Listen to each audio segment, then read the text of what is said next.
welcome y'all to the Blackhoof Saloon, a Wild West Exodus podcast. Mosey on up to the bar and get yourself a bottle of firewater or a glass of sarsaparilla and listen to some good old yarns about adventures of law dogs, outlaws, and weird creatures. So set a spell, water your ride or your rider, and get ready to tune up your posses. This is the Blackhoof Saloon.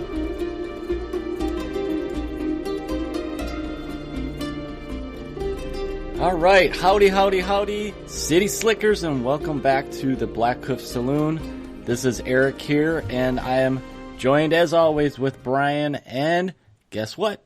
Tom is back. Say howdy, guys. Hey. Howdy, guys. Hey. That was a good one, Tom. So as Tom was just saying a little bit ago, he said this daylight savings is killing him. So I think that's about all he could muster for a hello. Yeah, come on, it's like 3 a.m. here or something. Getting Right, old. so I can't. he may not be on mute. He may just start snoring. But it's okay. It's all good. It's not because you guys are boring. It's just because it's late. It's late and we're all getting old. So, Tom, I was going to throw out at you, I saw a little bit of conversation on the Dark Council on Facebook about you're kind of beating the banner for PAX Unplugged coming up fairly soon, end of this month, right? Yeah, I think it's the first weekend of December, but it's in a month. Yeah. It's December 6th-ish that weekend. I have to go look up the exact dates. But yeah, really looking forward to that. It's the local con for me down in Philadelphia. So we got to get some people out there. There's no official events on tap. I am waiting for something. I'm part of the PAX Unplugged group on Facebook, and a couple of months ago, they had put out a call for people that want to run miniatures stuff. Oh, okay. And, I had asked about doing an Exodus event or anything, but, something casual. And they said what is going to happen is on the PAX app, there's going to be a looking for group subsection. And within that, you can actually reserve tables. Unlike last year where we were just sort of, we were hoping to get a free play table and there just were none. Yeah. There's going to be space down in the miniatures gaming area where you can actually reserve tables ahead of time. Okay. And put together groups on the PAX app. Okay. So I'm gonna throw a bunch of terrain in the car and hopefully get some close parking. It's a little expensive to park to get the good parking. Yeah. It's like $35 a day. That was a parking garage, wasn't I it? could be a few blocks away. Okay. Well, that's good. Yeah, there's one right across the street. So. Because I remember last year when me and you were walking around looking to see if there was anything, and that place was just packed. And, I mean, even downstairs, we did see some tables, but they looked like they were tables that were used for tournaments or tournaments that were coming up, so it was a little odd. Yeah, it's a strange way they run this con.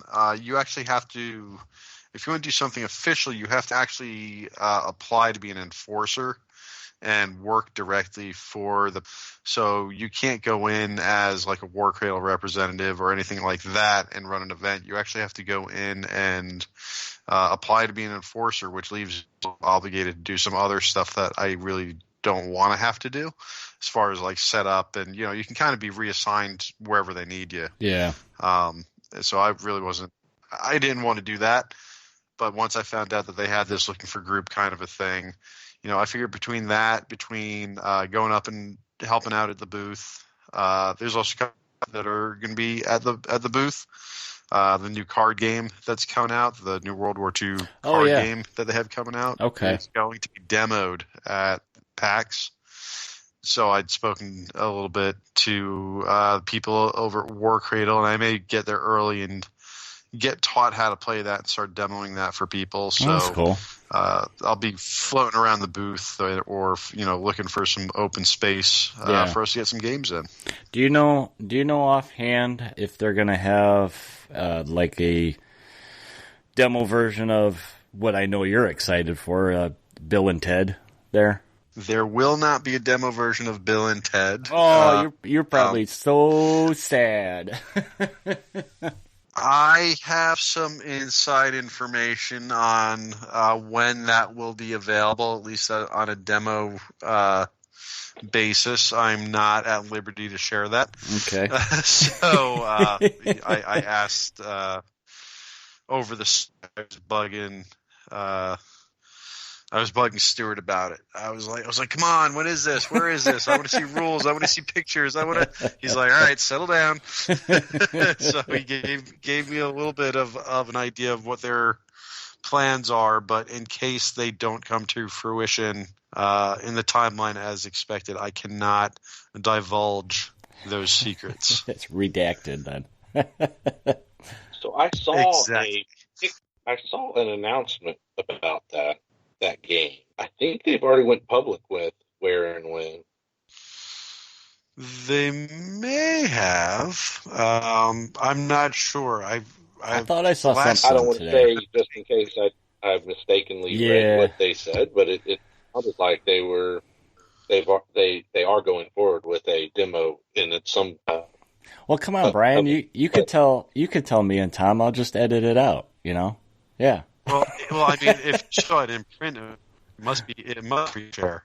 So it looked like they announced it's going to be in one of the upcoming. They got a toy fair coming up, I think. Like an upcoming UK event. Yes. January? Yes, there is an upcoming event coming up. It's like a toy event, but that's really it was a toy expo, and they said something about it being there. But that is actually more of a vendor event. That's not really a con for player us. event, and it's not going to be available. Exactly. It's not really there to be sold to the consuming public. Not sold, but like demoed, I think, is what it was. Yes. It's supposed to be showed off to vendors, basically, to potential sales outlets. Shoot, I'm looking right now. So yes, I did see that announcement.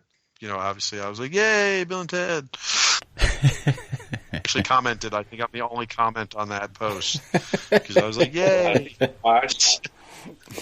So here's my prediction, Brian. So when this game does come out, I see Tom dressing as his favorite Bill or Ted character. And you will be first in line to buy the game. So many to choose from. So it doesn't say demos, but it basically they're advertising that game. So, but I'm not sure what that's going to mean. Yeah, I'm not sure exactly how ready to go it's going to be by then. Did it say what time that thing was? Yeah, I can't find it, Brian. What's it say for that? 21st to the 23rd January 2020. Olympia, London. Oh, there it is. I see it. Toy Fair. So in January. Okay. It's the last thing they posted on Warcradle Studios. Right. Facebook group. Okay. So yes, that is not the official date or time that it will be available. Like I said, that's more of a sales outlet type convention. Yeah, I think they're going to showcase it there to the consumer. Like not, I guess it's a toy fair, so they're showing it off to the other vendors and distributors and stores that would carry it. And kind of like Las Vegas, like Expo Gamma. Yeah, like Gamma. Miniature too. Similar, yep. So I think that's I think there's also a chance that game is going to be a little more mainstream than some other miniatures games and stuff. I think because it's going to be a self-contained game. I wouldn't be surprised if that thing. If it catches on a little bit, and because of the licensing on it, I wouldn't be shocked if that started showing up in, Barnes and Noble or, I don't know about Target or anything like that, but some of those more mass market retail, I would not be completely I wouldn't be completely surprised to see that show up somewhere like that, as opposed to just in a hobby shop. Yeah. So, but Bill is not the one that I was told, so I'm gonna just keep going. I know something you don't know. Oh man. But I'm sure you can make some educated guesses. Yeah. Because there's a few big things happening not all that long after that toy fair. Well, yeah, I think, and we've talked about this before, that, going into 2020 is going to be like a really big year for Warcradle. I mean, have so many different games that they've been working on for a while now that are just on that cusp of coming out. That when we get into that new year, I think everybody that's a Warcradle fanboy is going to be pretty happy with all the releases and stuff that they've had in the works for now. Can you see what's on the screen? A big white screen with maybe a little bit of blue. See how the message, and this is how long it is. He's teasing us. It's just a glowing white screen. He's like, look how much I can move my finger up and down this glowing white screen. But that's all redacted conjecture. Redacted. All right, what's the time? Okay. 19:20. Okay. Then I know exactly what to cut out. All right, so did you guys see any other interesting conversation on Dark Council? I did see that Warcradle announced that they are officially going to be at Adepticon. Oh, I didn't even know that was not official. Yeah, I think I saw it. Sam posted something like that. Yeah, well. Yeah, Sam mentioned it a few months ago that they were doing it. They just did. The issue was what events and stuff. Maybe that's what it was. It was the tournament thing. Not squared away. Well, they just announced. They have said that they will be doing the Gunslinger Masters. So at least that one event's going to be live when everyone starts registering for Adepticon. Yeah, and that should be outside of that, beginning of December, if I remember right. Yep. Was that going to be the bigger one, the 1,500 point one, or did they not say? I don't know. The new Gunslinger League packet came out in the War Host group. It hasn't gone public, I don't believe, and it looks like they may be bringing the 1,500 down. Yeah. Okay then. Yeah, I think a couple weeks ago we did a 1,500 game, and it's just like, holy cow! With these new points now, you can get a lot of models on that board. All right, so maybe it's good that they're backing down those numbers then. Yeah. Yeah, I don't know though if there's backing down the numbers. They did readjust things. I think they've been paying attention to how many times these new players are like, so what's the standard?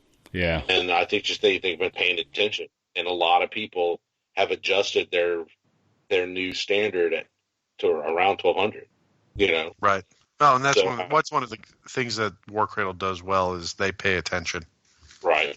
So I think that's probably going to be pretty accurate. It's just they ratchet down just a little bit, but it's still, I think the changes for 1.09 are still great because you can do more. Right now, your posse boxes are all underneath standard games, and you can bring all your models really from your posse box, and that's huge because there were a lot of posse boxes you couldn't do that with. Yeah, it was harder to fill that posse out.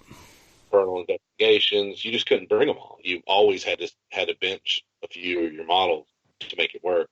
So, I think our recent games we've been, we usually generally play about 1,000 points, and it seemed okay. And now with the points adjustment, it feels like we're playing bigger games again. So I think some of the players I've seen them playing games that are under 1,000 now, just to kind of speed them up. You got too many models to activate and stuff on there. It makes those turns kind of drag out. Right. But does give you the option to bring all your toys, which is, like you said, it's good. I wouldn't know. I haven't played a game since points adjustments. I'm basically going to PAX and being like, hey guys, let's play some games so you can teach me to play this freaking game again. Hey, I thought you set up a table that you can play yourself and kick your own ass. I kick my own ass every day in life. I don't need to kick my own ass in games. He's scared. He's scared. I am afraid. What if I lose? I'll never be able to face myself.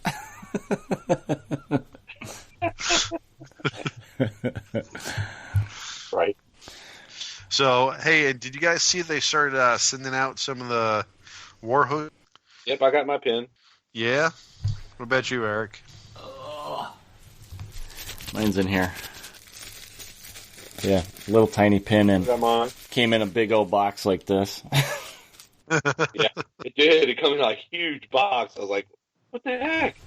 Like, what kind of prizes did I get? I know, I got excited when I saw that big thing. What color shirt?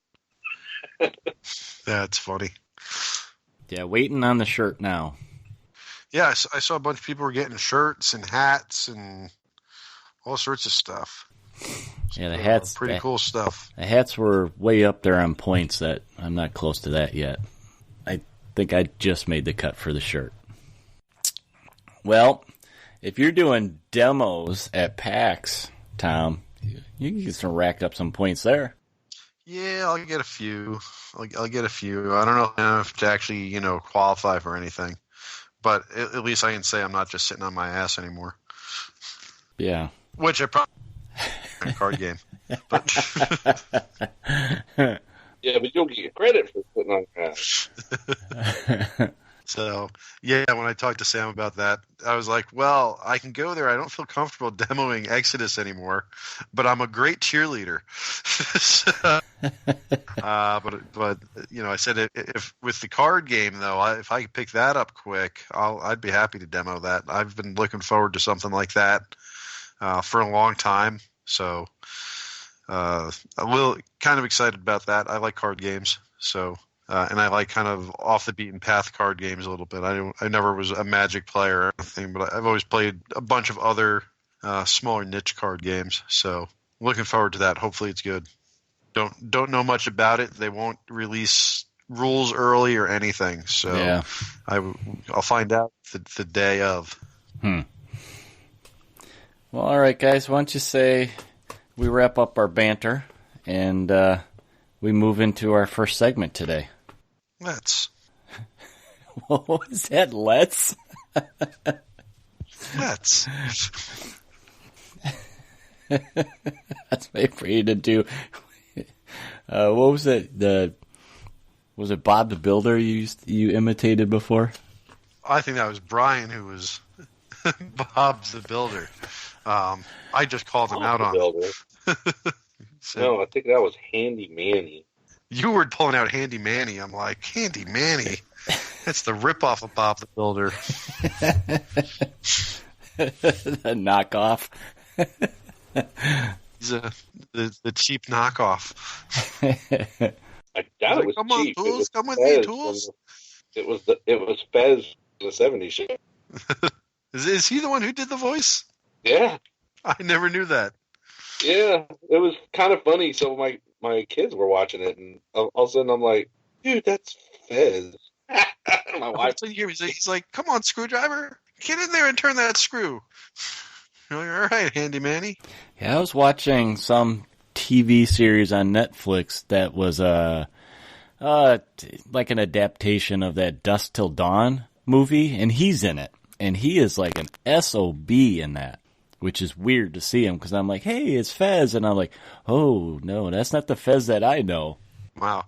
Was that the one with Michael Pena in it? Oh. As he was like the cop, the sheriff's deputy or something? I think so. I think I saw the first episode or two of that. It wasn't very good. No, it wasn't. Because I watched the first season, and I think they did 3 seasons, and I was just like, after the first one, I was like, yeah, I think I've seen enough. Yeah. I felt that way after the first couple of episodes, but I was like, oh, Michael Pena, I like him. No, I mean, He was also in Dora the Explorer. The movie that just came out? The live action movie. Ah. Which was hilarious. That's what I heard. I heard it actually had some stuff in there for adults, so. Absolutely. It was pretty funny. I took my 7-year-old to go see it, and I walked out of there, and she's like, that movie wasn't right. They didn't do Swiper right. And I was like, all right, but you missed all the funny things.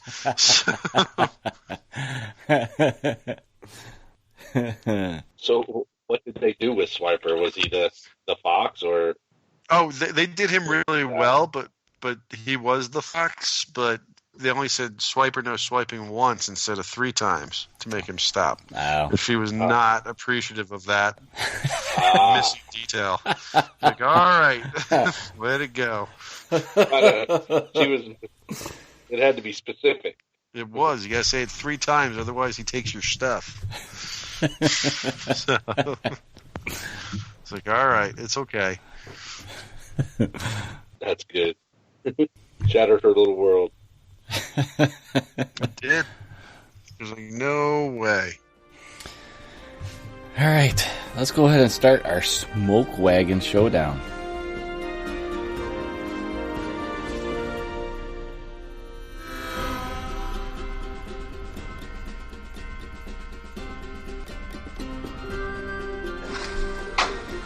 Go ahead, skin it. Skin that smoke wagon and see what happens.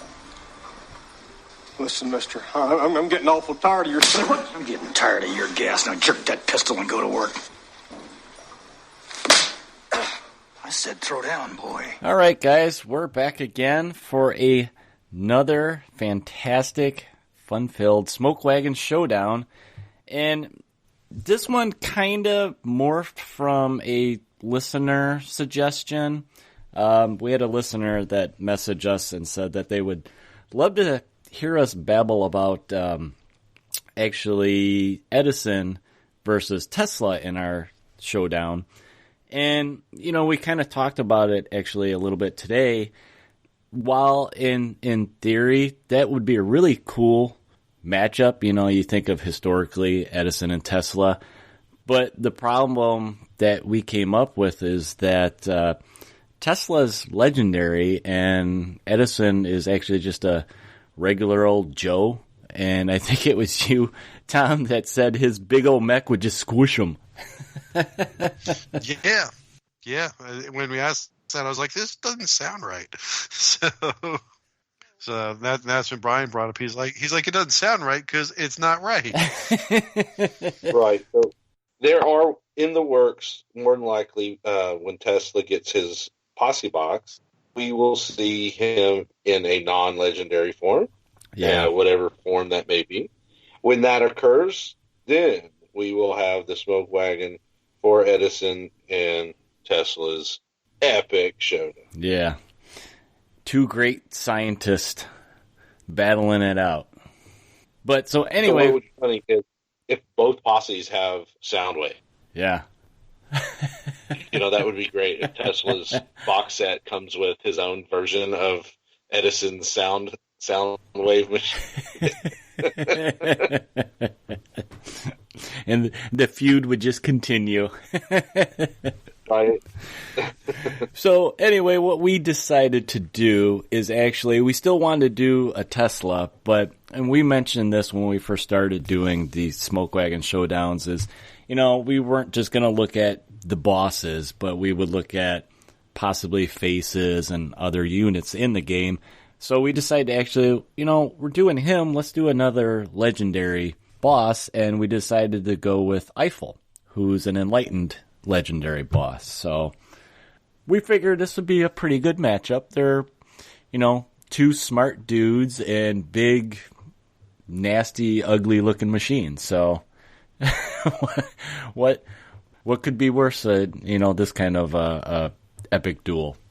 So what do you guys want to start with? What do you think, Brian? You want to start with Eiffel? Because I think we're gonna probably talk. I think we need to start with a more epic intro of the characters. Okay. It's got to be something more like, in this corner, weighing in at 10 bajillion tons, bomping and stomping and crushing his way through his opponents with his electric fields, smashing all in his way, Nikolai Tesla. Someone else do Eiffel, I don't know. Should I put some sound bites of clapping and cheering? Yeah, there's got to be like, woo! And the challenger in his spidery mech of doom, the master of construction, Gustav Eiffel! So we got to have something big and epic announcing these guys. They're legends. They're legendary. All I have to say is, Tom, I'm glad you're back.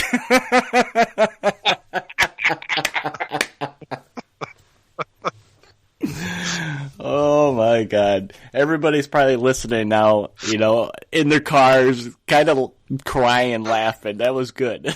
That was Tom, that was legendary. If only I had time to script that. I'm trying to make this up as I go along. Right.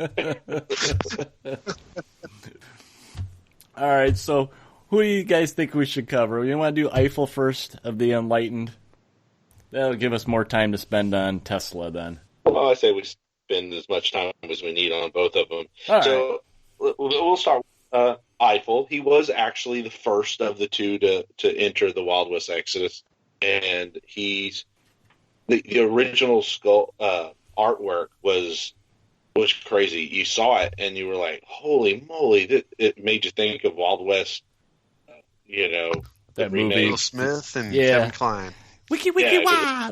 Huge spider. Yeah, and then it came out, and it was like the details of the spider eyes, and he had the little net launcher in the front, and then he had all these different claws out the front of this vaguely tank-looking thing, but it was a spider, right? Yeah. And I love the actual thorax that stuck out over the back of the, his mech, because you would be able to do a lot of the glow effects, in the cylinders and all the different little pipings and stuff that feed this creature he's built. And then, Warcradle redesigned it.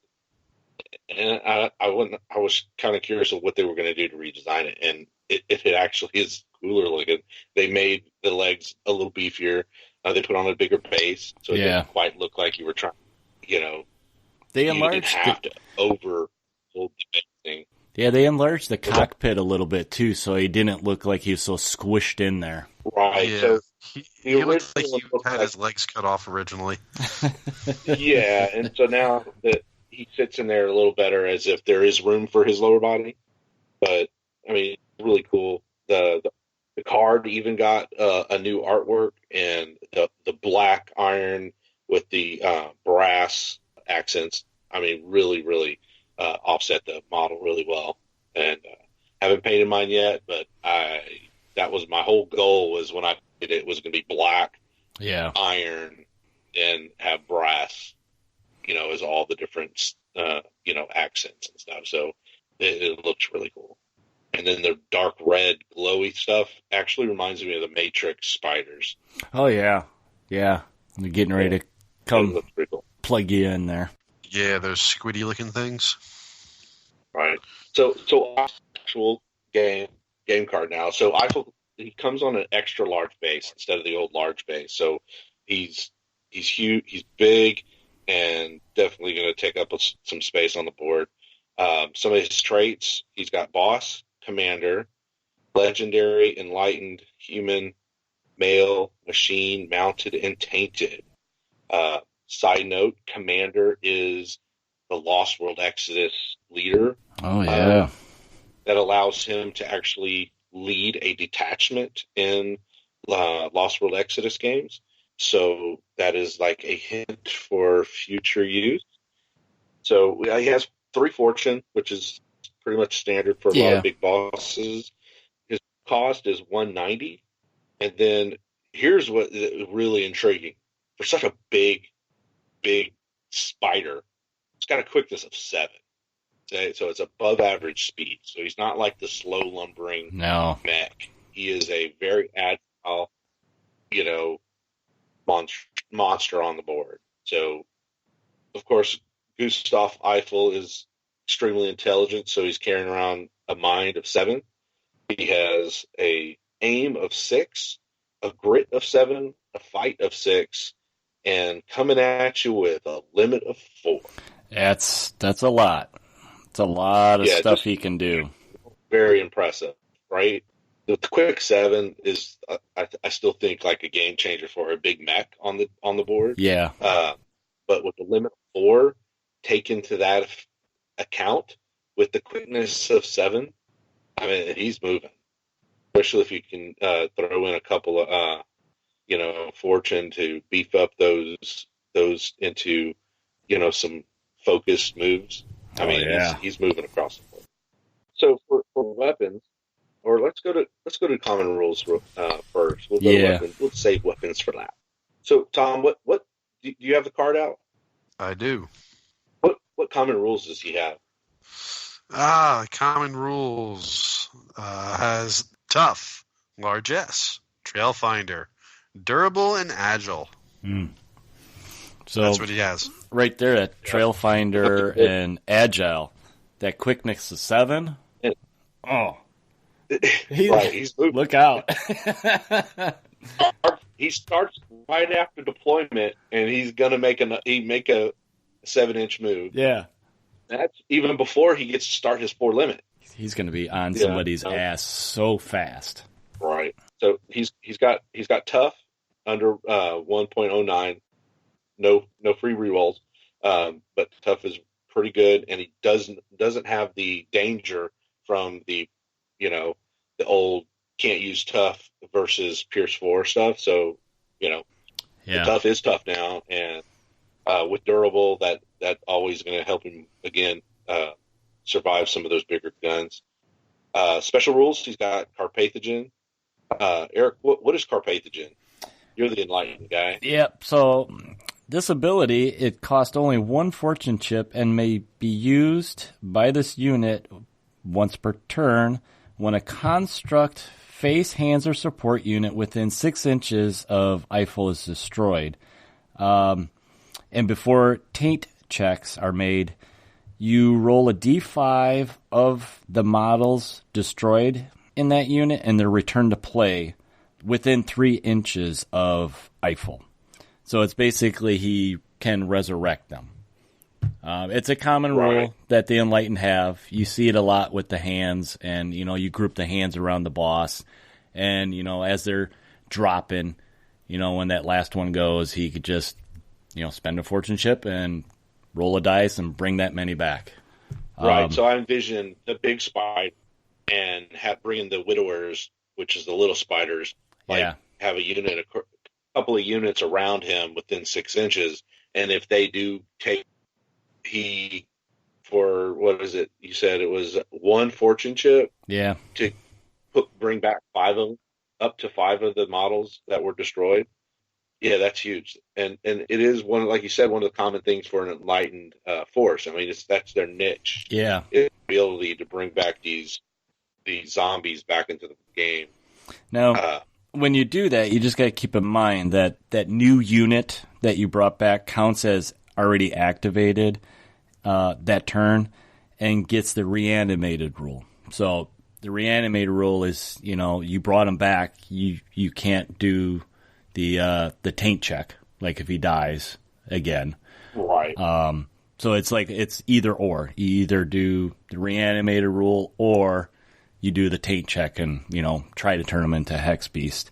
Right. So what happens is, so when the last of the unit falls, if you're going to use the fortune, you roll for Carpathogen. Yeah. And say you get 3, and 3 are able to step up, right? Do you then roll the taint check for the others, or is taint check more of a unit check? Or is taint check a model check? Because of the 6 models down, only 3 step up, do the other 3 have to do their taint check? Man, it's been a while for me. That's how I'm trying to think. So yeah, Brian, when you do carpathogen, you, like I was saying, you actually have to choose one or the other. You either do carpathogen or you don't do it and you wait so you can do the taint check. And the reason is carpathogen, when you do that, it is actually a unit test. So regardless of how many come back, they get their reanimated rule.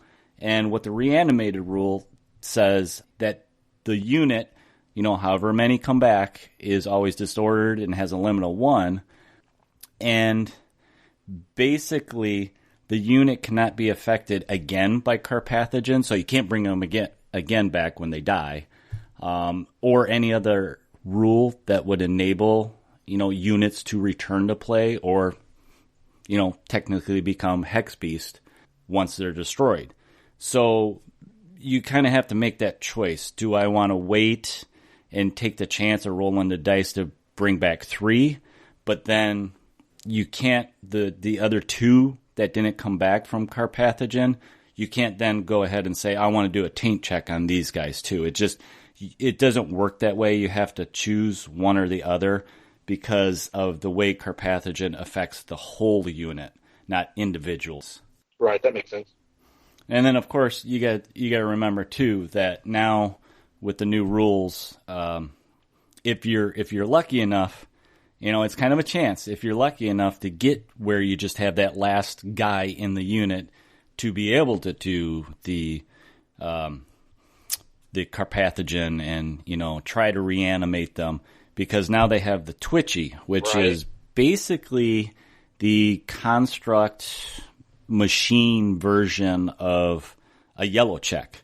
But what that is when that unit's reduced to 2 models, then you would actually have to do that yellow check. So hopefully you pass that, and then you can get it down to the last one, and then try to do the carpathogen and bring, those broken guys back. So yeah, it's just one of those, it's kind of a forgotten rule, or it's kind of misunderstood, which, I mean, it's understandable. I always forget it too, and, you have to look at a couple different places and then kind of put them together and be like, oh, okay, that's how they work together. So just, kind of take a note, and try to remember how, that really works and what your choices are. So pretty neat. And again, often neglected rules because they don't come up very often for all players. Yeah. So if you're playing Enlightened, man, make sure you know the details and how to. One of the other caveats for the Carpathian is the Carpathogen cannot be used against units that are removed from the play due to yellow checks. So if they rout because they're scared, they can't come back. Brought back. Yeah. Well, which makes sense because they didn't die. Yeah. They're not getting reanimated. They ran away. Well, that doesn't mean they're not going to die because, Gustav is probably quite known for dismantling, some yellow-bellied widowers. Yeah, I don't know. Okay, so one of the next special rules is galvanic, and this basically states that stun and disordered qualities do not cause attribute penalties to be suffered by this unit, though they still count as having the condition. Yeah, that's huge. Several different, but so the penalty to the limit and the penalty from having stun, where you have to subtract 1 from all stats except for limit. Yeah, this is great. Any of the negatives except for you carry the condition. So any other special affected weapons or say taking wounds, it applies during those instances. It's just not a minus to the modifiers of your attribute. So really nice. Yeah, it won't slow them down, basically. Right. Speaking of not slowing down, he has rapid. So he can focus. We were talking about him focusing and stuff. he could do that for free. So he can focus his move action at no additional cost. So limit or yeah, like he's coming to say hi. I'd be focusing him almost every single activation because it's free. And then if you really want to get him to move, well, you could dash. You know? And if you have the action card, right? So he's basically he's very needy of having good card control. Yeah. Right? Because he benefits from big cards, right? So you want to use the 4, you want to use the 5, you want to use some of your adventure cards also to help boost his points, so he has enough points to really, capitalize on that limit of 4. Yeah. And those free points, 3 inches on his moves, right? So you literally, if you plan your strategy, definitely, if you can, get you a treasure hunter in here and his posse, right? Yeah. Give him that extra adventure card.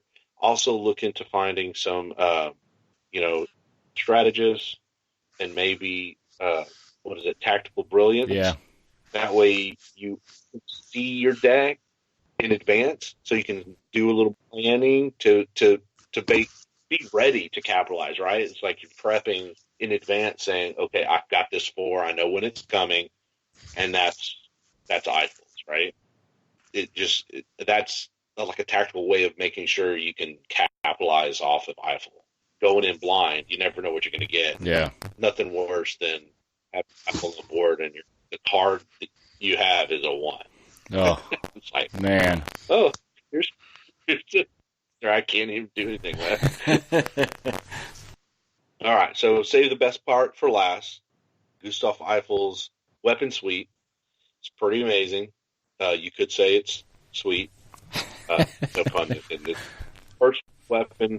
Don't say that. Underneath the head of this spider mech, it's located under the undercarriage of the cockpit, is a Juice Gatling gun. And the Juice Gatling gun has a 15-inch range. It has Pierce 2 and rate of attack of 3. Its weapon qualities include special, brutal, and linked.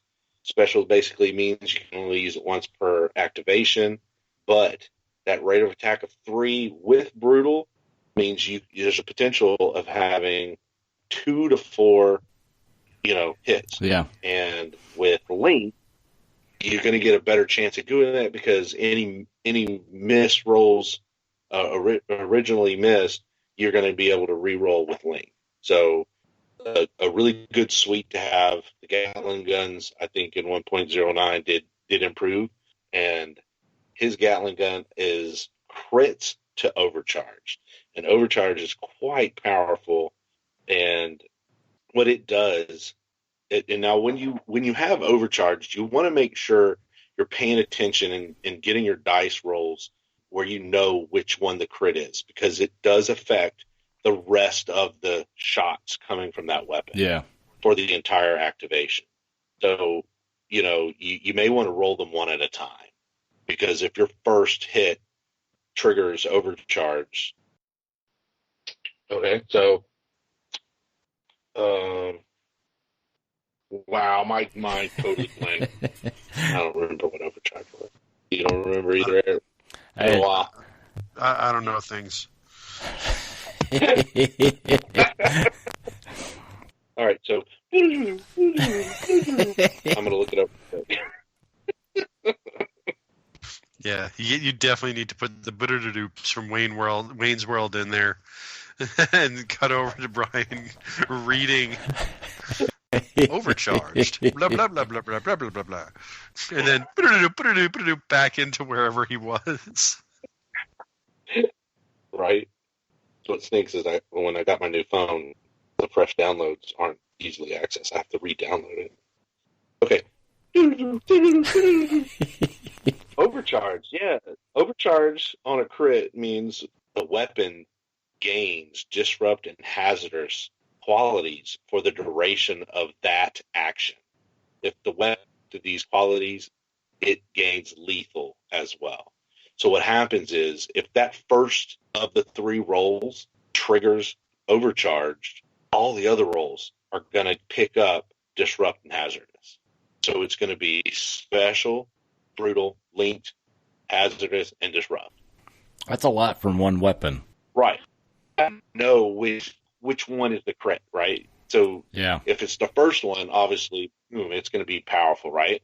If it's the second one, then the last one's going to trigger, right? So you definitely want to know which one it is. Obviously, it's just that action. So as long as one of them crits, but you can see how it can stack up, So the second crit in those 3 rolls adds lethal. Yeah. Okay, we lost your video, Eric. Yeah, I'm having connection issues, so I tried turning the video off to see if it helps. Okay, that was distracting. All right, so Brian, what's the next weapon that Eiffel has there? He's got what is it? Hammer hand? Is that what I'm reading? Right. So with him being such a humongous spider, he does pick up hammer hand, and it actually probably should have the S at the end because it has a rate of attack of 3 to symbolize he's got a few spider feet that he can swing around and crush you with. And hammer hand in 1.09 definitely got improved because his weapon qualities start with stun, brutal. So that, again, the rate of attack of 3 gives you the potential of 2 to 4 successful hits if you roll well, and it crits displace. So basically what that symbolizes is he's hitting you, and if he hits you hard enough, you're knocked back. Yeah. Right? You're flinging the target down away from him. One was like, oh my God, Hammerhand's ruined. If you're a hand-to-hand guy, why would you want the guy to be knocked away? And I'm thinking, well, most hand-to-hand guys also have a shoot action here and there. Yeah. So now he's far enough away. Now finish him off with a weapon. So I like it. It also is very thematic. You got your cyborg arms or your giant Spidey leg, and you thump a dude, and he goes flying across the courtyard. It's just awesome. I love the theme. I love how that made some models really have a nice touch to it. So yeah, and the Hammerhand.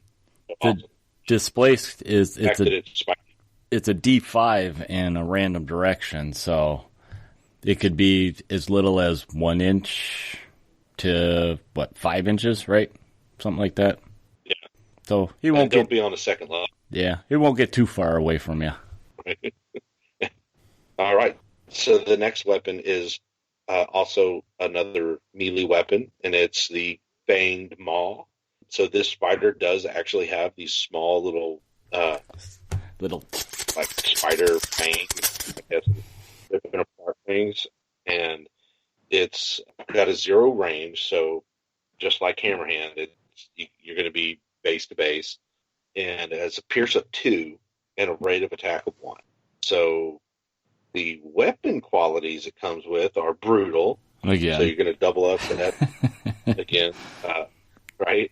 It has tangled and refined. What that does is potentially gives you 2 hits. The tangled does some pretty neat little tricks here, so I'll read those real quick. That way we're all on the same page. Yeah, you don't so see. In addition to what's that? I was just say, tangle's interesting. You don't see it too often. So in addition to passing a grit check, a unit hit by a tangled weapon must also pass a fight check. If you pass the fight check, the unit suffers no additional effects of it being tangled. It still suffers the weapon hit, but it doesn't suffer any additional effects as far as the tangled. If he fails the fight check, the unit immediately receives the stunned and disordered conditions. Units with the spirit trait are immune to tangle. This is huge, right? So what happens is not only about worrying about your grit, you now have to worry about picking up stunned and disordered immediately. Yeah. Which means you're now making your grit check possibly stunned and disordered already. Yeah, he's got some good combo weapons here that, you do one and then you do the other, and you could really put some conditions on some guys. Right. So in the last weapon quality, what Refined does, it increases your possible crit. So normally weapons crit on a roll of 10. With Refined, it's a 9 or 10. So then the Fanged Maul has Fatal on crit. And Fatal is one of the new rules that we see in 1.09, and it basically makes this weapon attack immune to metal. So you cannot use metal to fluff your thing. Now, some would say, hey, if Tangled actually worked, he's already, it doesn't matter. Because if Tangled worked, he's going to have stun and disordered. So he's not going to be able to use metal anyway. But there are a chance where they pass their fight checks, and so none of that happens. But then here comes the Fatal, and that could possibly be able to get your guy taken out. So I like that as the fallback. It's like, dude, if you crit one, man, that's going to even make it even harder to survive this Fanged Maw attack. So I think it works, and I think it's really neat. It's a nice little package. So I love having Refined in there when you have a really good crit. So I like it. And what's that last weapon, Eric? Okay, so he has a web launcher. The web launcher is a range of 0, so he's got to be right up on the guy he's tearing into. It's a piercing -1 with a rate of attack 1. And then the weapon qualities for the web launcher is it has Tangle again, so kind of like the Fang Maul where he has to do the grit check and then a fight check. And it also has Torrent. So this is a Torrent weapon where you use the template. So you get a couple different units under that Torrent, and they'll have to make the check there. Yeah.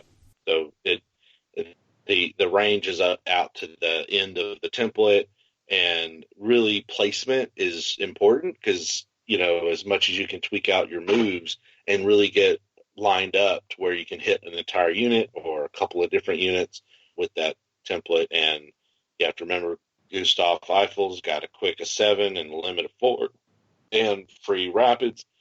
He's going to be able to set himself up in a good spot. So if you're thinking tactics, make sure you're thinking in that, always thinking of, hey, I do have the ability to throw down the web. I want to make sure I plan for that and make sure I maneuver in a way that not only gives me good placement on the board, but also make sure if I want the option of using that web launcher instead of some of the other awesome weapons as well. Yeah. Basically if it triggers, it's going to be big, especially if you're fighting hands. So that's his weapon suite. So what do you guys think about?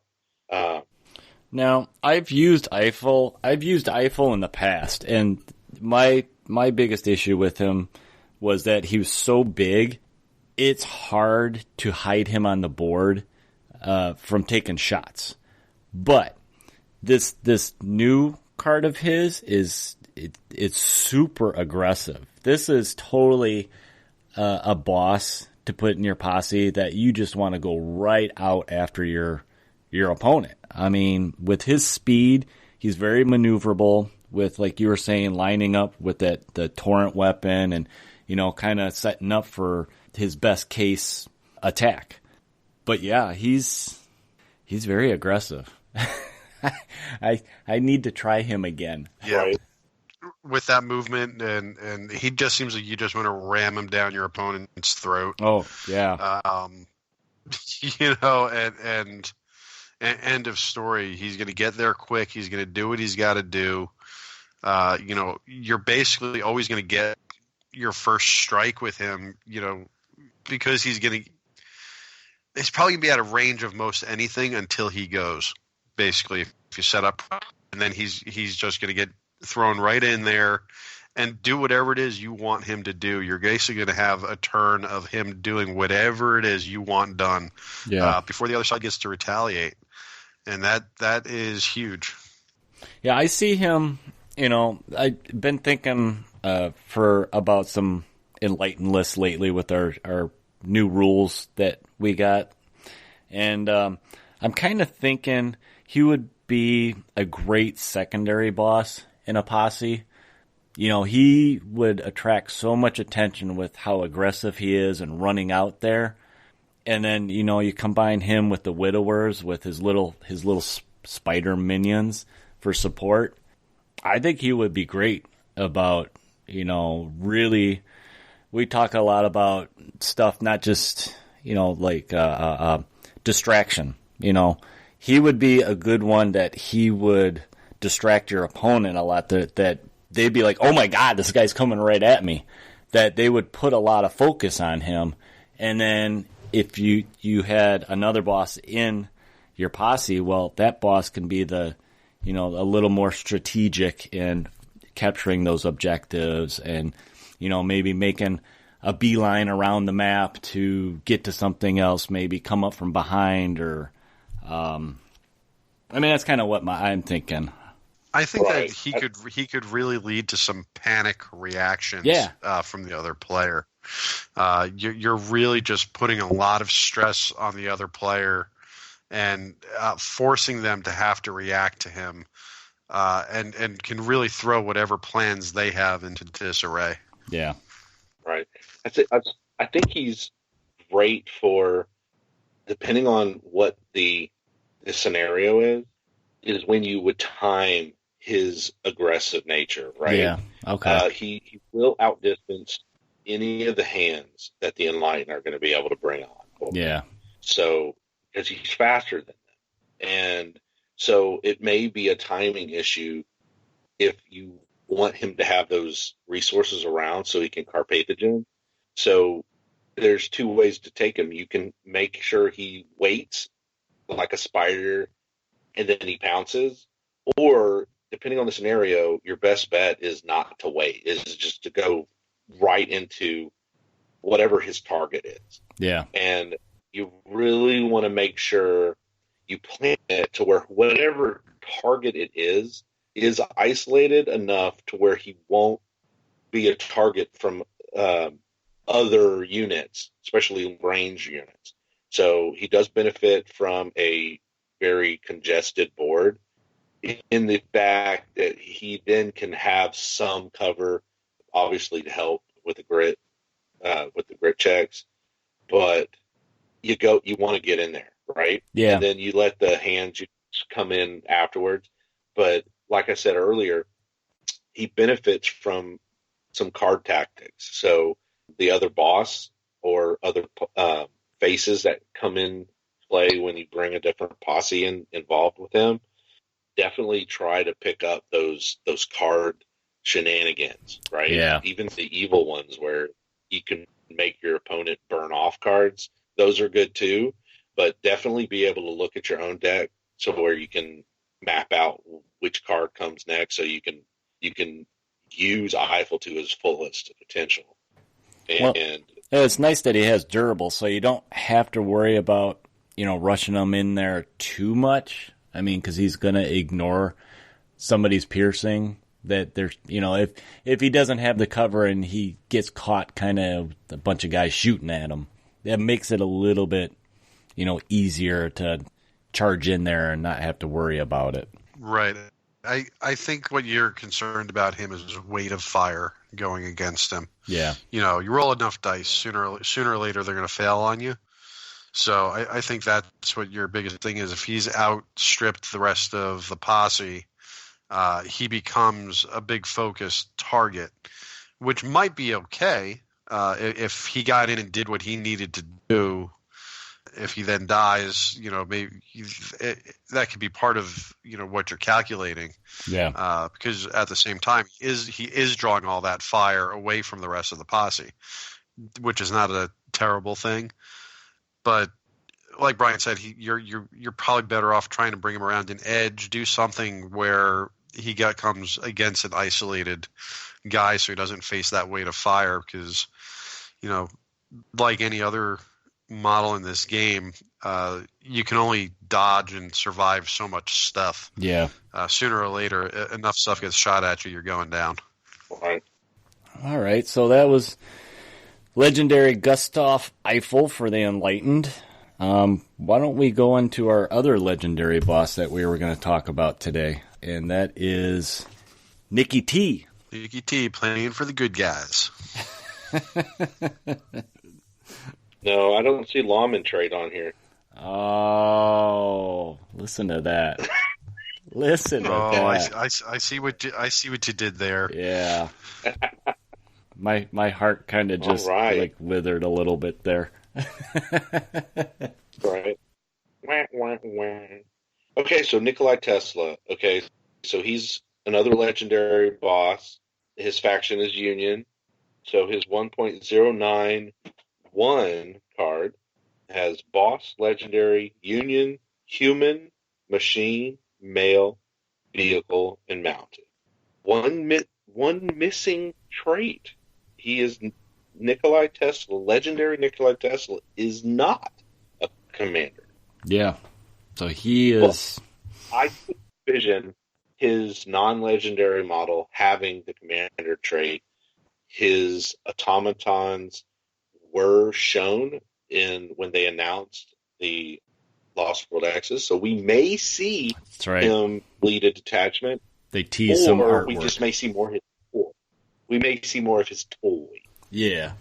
We'll see. Obviously, the next year will reveal the Warcradle secrets of it. All right, so fortune-wise, Tesla has 3 fortune. He cost actually quite a bit more than Eiffel. He's 240. That's a full 50 points more. Yeah, that's quite a bit. And he is also unique. We'll see why. He's kind of scary. Right, was that a hydro flask you were drinking out of? A what? Was that a hydro flask? It's one of those.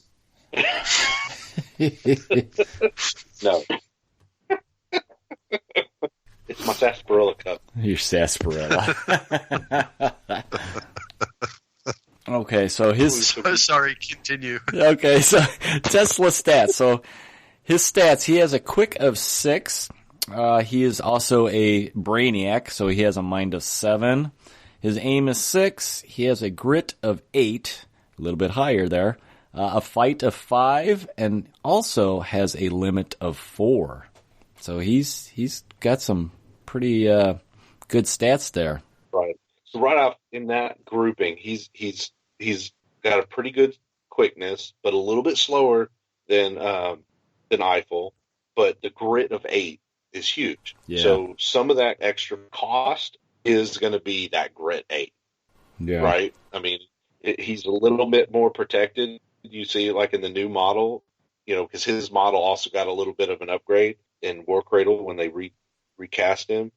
And one of the things they did was they made him more embedded in the armor. So he's like, he looks like he's hunkering behind the front of his tank-like mech suit. So he's way protected because his mech does not have actual hands. Probably is why the fight is a 5. Yeah. Right? Yeah. So I was like, hey, man, dude, he's just going to be pummeling you with the barrels or stomping on you with his feet. So I can get that fight of 5. Yeah, he's basically like the Ed 209 from RoboCop? That's what he reminds me of. Right. Just not dumb programming. Yeah. Okay, what kind of common rules does Tesla have here? Well, he's got tough, largesse, durable, and... Say it, Eric. Say it. Prodigious. Prodigious. Yay! See, the longer that we do episodes, I'm getting it better and better. So maybe, in another year I'll say it right. We still have to cheer with it right. Yeah. We're going to have to find a new word for you to. Oh, I'm sure we'll play find with. a new word for me. What's Jadzidah's last name, Eric? Oh, no. I'm not even trying that one.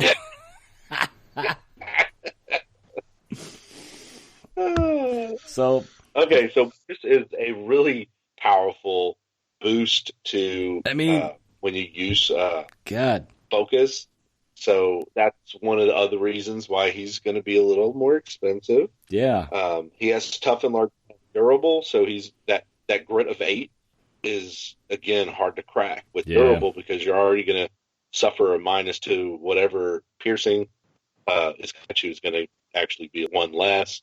So also he's got some pretty good special rules that is also going to be the reason he costs so much more. The first one is Tesla Masterwork. So a lot of Tesla's creations pick up this, and it says this unit may reroll failed grit checks. But wait, there's more. The stun and disrupt qualities do not cause attribute penalties to be suffered by this unit, though they still count as having the condition. Yeah, that sounds a little familiar. It's almost like he's it's almost like he's immune to Eiffel's fun shenanigans. Yeah, and he's getting the free reroll that Tough lost in the 1.09. So he gonna be hard to crack because the grit 8 stacked with durable, stacked with tough, and he can reroll any failed grit checks. And he's ignoring those attribute penalties from stun and disrupt. So he's going to be a tough one. The next thing he's got in his wheelhouse is magnetic attraction. This unit may make a single walk action each activation for no action point cost, provided the move is in a straight line towards a model within 10 inches with the construct or machine traits. So, again, with a limit of 4, he can pick a free move action. Yeah. That's big, especially when he's going after Enlightened or machines. Yeah. So he is going to be able to pull himself towards Eiffel.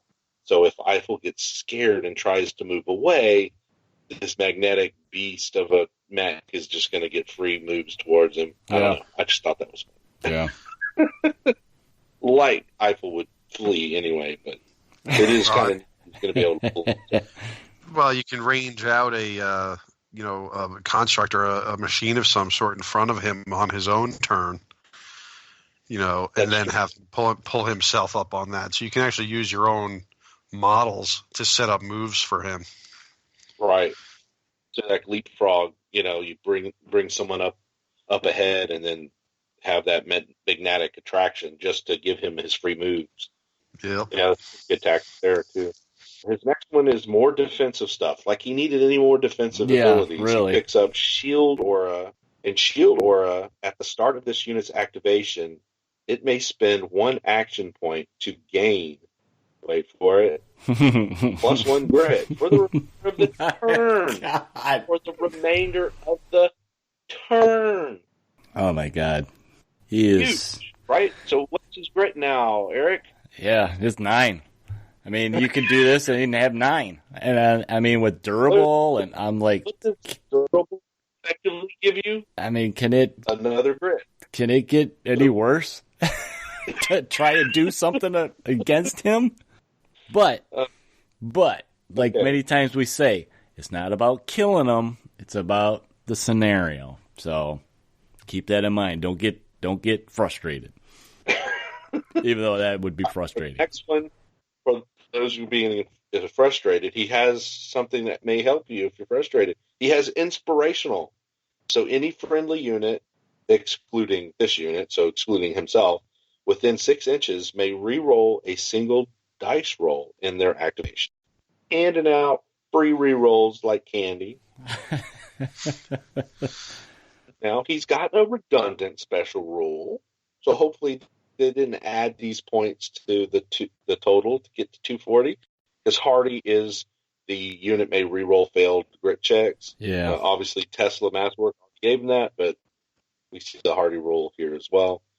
And then the last one is pretty awesome.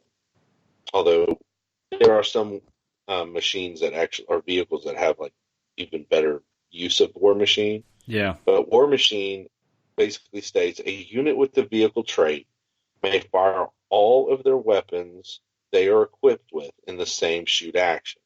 They may target different units with different weapons if they have them. Furthermore, during its activation, this unit may spend an action point and remain stationary to ignore the special quality on one of its ranged weapons for the remainder of the activation. So remember, we had talked about special when we were discussing Eiffel. So because we'll get into the weapons later, but Nikolai Tesla does not have multiple shooty weapons. He's only got one. Yeah. So he doesn't gain from that first section of War Machine.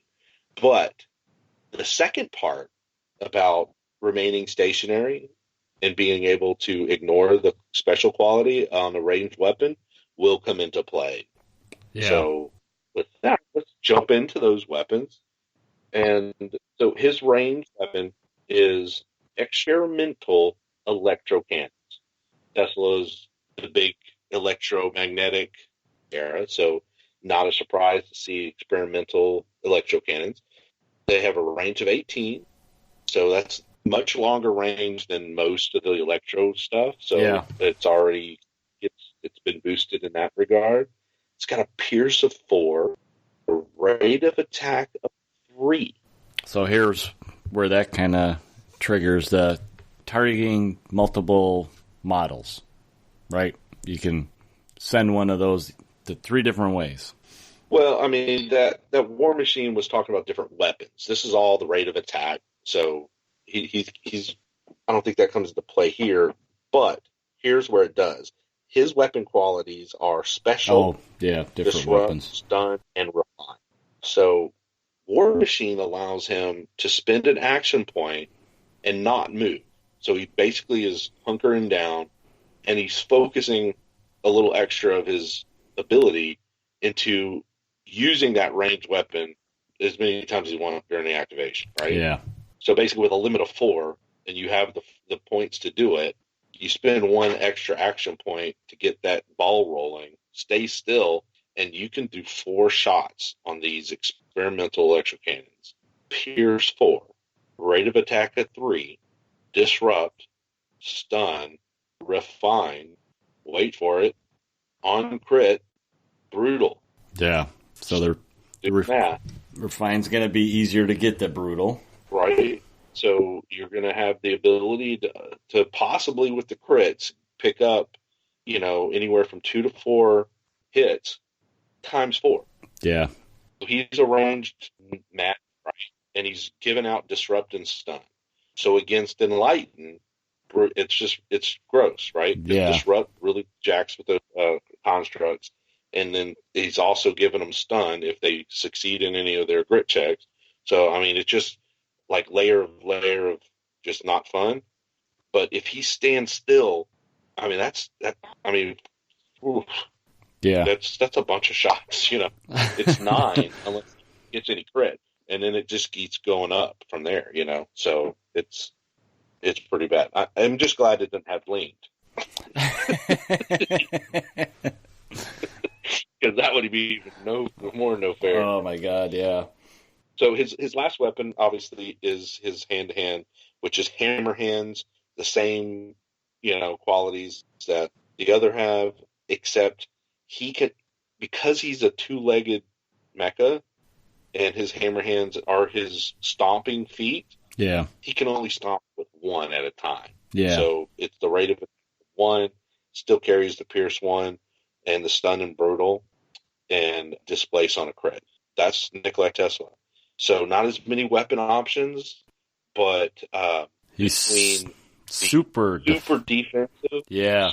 Double, triple stack of layer on layer of defensive abilities, and then being able to truly capitalize on not moving and just plugging away 18 inches away. Yeah. With the potential of throwing 9 to 16 shots. all carry and disrupt and stun. Yeah, He's gross. This is a guy that I wouldn't even want to go near. It's more or less I'd be, okay, he's setting up on that side of the board. I'm going over here. You know? Right. Well, what I was just thinking about this as this goes too with magnetic attraction. It's kind of neat. You could do the standing still, use everything. And at the very end, if you set it up, you can then have him use his free movement to pull him right out of line of fire for getting return fire on him. Yeah. Yeah. No, that it would work. Yeah. So, that's very tricky. Yes. I'm once in a while I think of things. So, Tesla versus Eiffel. Right. So tactically, Tesla again move about pretty well. Not as good as Eiffel, but he's a more powerful ranged option. Yeah. Mm-hmm. And with the inspirational, he's going to want to be able to be near some of his troops so he can share that about, right? So it's going to be an interesting matchup with these two because one of them is very much has great ranged weapons, but I think Eiffel wants to get up in his face. Oh, yes. Because that's the trick. If Eiffel can get in to base, I think that's going to be the trick. So I think it's really interesting to think about. We were talking about how you have to be careful with Eiffel because he outpaces the rest of his posse very easily. Tesla is just the opposite. He doesn't want to go straight in. He doesn't want to go barreling in. He doesn't want to outpace his posse. So if you tried to come in on him with Eiffel, my expectation is that Tesla's got his posse around him. Right. So yeah, you could come in, you can go base to base with him, and you're going to have to deal with at least some support from the rest of the posse. Otherwise, Tesla's not coming to you. You have to go to him. Yeah, because he doesn't want to be anywhere near you. So if you're coming to Tesla, you're coming into a trap. Right. So I have a feeling but that's also the way to go is you bring Eiffel right into the trap and go base to base with Tesla, and then use your weapons against the trap. Basically, use him as the trap breaker, the trap buster, so right. That the rest of the posse doesn't kind of ignore Tesla because he's only got that one rate of attack, pink. Yeah. Mm-hmm. Right?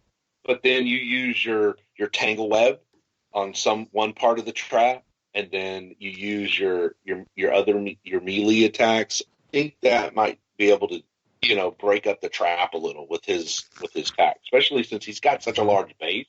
He's going to be able to engage a sizable portion, whatever the trap is. Right. So I think that still may be the best tactic, especially if the goal is for them to go head to head. Now, obviously, not necessarily, because if you're going posse to posse, I think Tesla is going to make Eiffel have to be a non-aggressive boss. Yeah. Right. Because Eiffel may have to tackle parts of Tesla's flank until he could then engage safely. Right. Because he doesn't want to be in line of sight of, the non-electroshock. God, every time you say that. What? 9 to 16 electroshock shots. It's like, ugh. No, I mean, just like, you don't want that. So so that's the interesting. So if it's mano a mano, and we're just battling to take each other out, I think Tesla has a little bit of an edge because of the potential to have a grit of 10. Yeah, he's so durable that it's going to be hard to crack durable. that. Well, haha. It's hard to crack that nut, like we were saying. Yeah. But just one-on-one, all Eiffel needs to do is come into base-to-base contact and that now he's laughing at him. Yeah, well, I mean, the only option Tesla has at that point is he's gambling on getting that crit displacement. Yeah. Yeah. Pushing Eiffel just out of reach to then unload his electricals on it. And so it's very much going to be, okay, so is Eiffel not going to use his hammer hands because the risk of knocking him away? Yep. Right? Or, how is that dance going to happen? Is it going to be this very much like Eiffel's going to go ping, ping, ping, ping, bouncing off the armor, and then Tesla's going to, eventually get a good far enough away to then be able to unleash, the cannons on it. Right? Right. Then would definitely be a very interesting, hey, let's just go boss to boss. It seems like once he gets those cannons off, it's game over, man. But does he ever get to that point? Right. If Eiffel engages him, is he able to take him down before Tesla gets that separation? Risk walking away. Yeah. Sure, he can risk walking away, but he'd have that full volley of shots. Then you're hoping that you win the initiative for the next turn. Right. Yeah. That's the risk. He can walk away, or he can walk away and then get one shot with his cannon. Yep. Which is better than no shot, right? And then he has that gamble of whether or not he would be able to pick up the next initiative. And with his limit, depending on what you have, maybe you take the shot with the hammer hand, see if you displace. If you don't, then you walk away because you're only getting one shot anyway. That's right. And with the Eiffel, it's like, okay, tangle. He's got two options to tangle you up, which he's throwing down all these conditions. So you only really need one wound. It's just you're just putting as many of these hits on him as you can in the hopes that he's going to fail a grit check. Yeah. Right. And depending on which he then gets to reroll. Right. But depending on Tesla's actions is whether or not it's going to be an 8 or I guess it's 9 or 10. Whether or not the grit's going to be 9 or 10 is the issue, right? Did he use one of his points to go ahead and generate the shield? And then it's like, the law of average and roll. Tesla obviously has throwing more rolls at him if they keep base-to-base contact. And then it's a waiting game to see if Tesla's going to crit fail. Yeah. And that's really what we're seeing. Who crit fails first. Right. All right. I don't know who I would pick on this. Tesla's scary. I faced him, and he's just scary. I think I would go Tesla. I think that, is it 100%? No, but I think, 4 out of 5 times he's going to come out the winner in that. I think that he's less likely to crit fail before something goes wrong for Eiffel. Right. Yeah, not only is he aggressive, or he's strong in his attacking and stuff like that, but he's very survivable. He's got so many levels of that defense to help him take stuff. So it hurts me to say that, but to Eiffel and the Enlightened. So really, it's down to posse, right? So obviously, head to head, I think it'll end up being Tesla, just because he's going to be impossible to hit or to really harm. It's a long shot for Eiffel. Yeah. But depending on the posse matchups, because obviously each of these bosses, you're going to team up with another posse, right?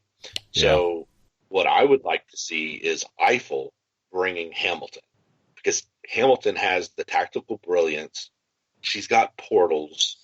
She's got Rebel Yell. Mm-hmm. She has a whole bunch of tactics to add to the playing field, and her posse's going to have extra limit from the rebel yell. They're going to have they're going to be able to move people around. Unfortunately, Eiffel will not be able to use the portals, but his support will, right? And then for Tesla, really, he's got so many different options on how to support him on what the other boss might be. I think a Custer added to this would be devastating for the opponent, because Custer with 8 fortune and then, a slew of his hands, and especially if you've got enough of the iron horses laying around to bring those type of hands into the game, that would be a great matchup, right? Which they do have. Just saying. But that battle would be interesting to see, because I think that would be a pretty even head to head. So that also calls to mind something that Eric said about Eiffel. He's huge. He's hard to hide. Yeah. And you're talking about having a guy with a pretty long range weapon, 18 inches, obviously it depends on the size of the board that you're playing on. But he's got an 18-inch range weapon against a guy who really can't hide very well. That's a little scary as well, that he can, as long as he gets, there's a pretty good chance he's going to be able to fire at him. Right. So, that's another, I think, thing that's against Eiffel. Yeah, it's like Brian was saying, with Eiffel, it's a matter of timing if you do go up against Tesla, of when do you go? Do you hold back as long as you can so the rest of the posse can kind of get in position since he can outpace them so well, or do you just, jump on it before your opponent can set up, because he can't hide and that he is going to be a target? I mean, with his speed and his maneuverability, he should be able to do what he needs to do easy enough to position. But then again, you got to remember about the rest of that posse. But I like what you said, Brian. Portals. Hamilton with portals will help with that. Yep. It definitely sounds like it would take a lot more finesse for the Enlightened posse in that scenario. Yeah. But if you're a player who can handle that finesse, it could be pretty awesome. I think that the Union posse, regardless of how you build it, is going to be much more straightforward. Yeah. I think that Tesla lends himself to being a pretty straightforward boss. Yeah. He's just going to stand there. He's just a murder machine. Right. Well, I mean, Tesla is get into a position where you have some cover, and you would sit in a 18-inch of arc of death, and then have enough people around him to benefit from the 6-inch, inspiration. And, his posses are basically, hey, bring some more, GI bots and stuff like that. And, stack them up, man. I mean, obviously in the future, we'll see some other options of the GI bots, but a couple of grenade launching GI bots, flanking Tesla, man, what are you going to do? Yeah. You're going to have to get up in there. Yeah.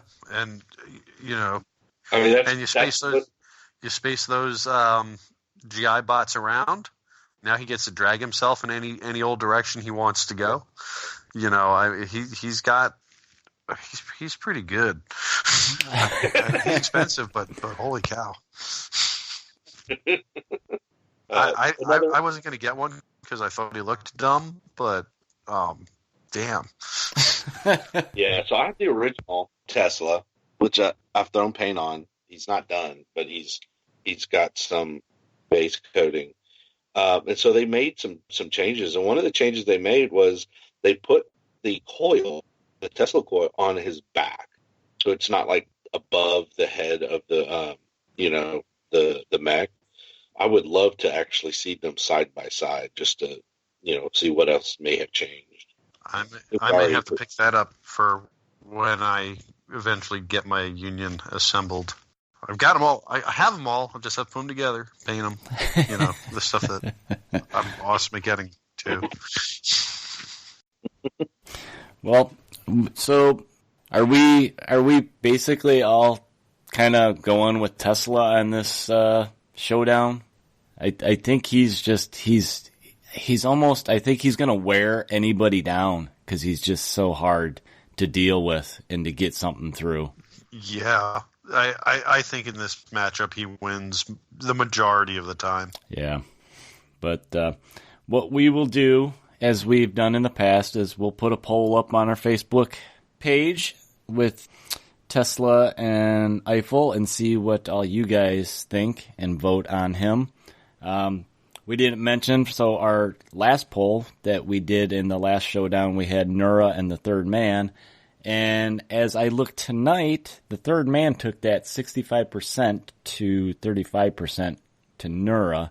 And it kind of generated some conversation in the poll too. So we'll definitely do another one for these two guys, these two legendary bosses, and let you guys vote and weigh in on what you guys think. And I totally blanked on what I was going to say. I guess we'll go ahead and move out of the showdown. And I think these two bosses tore up the town enough, right? Yeah, I think so. All right. Stay tuned, guys. We'll have some more for you. All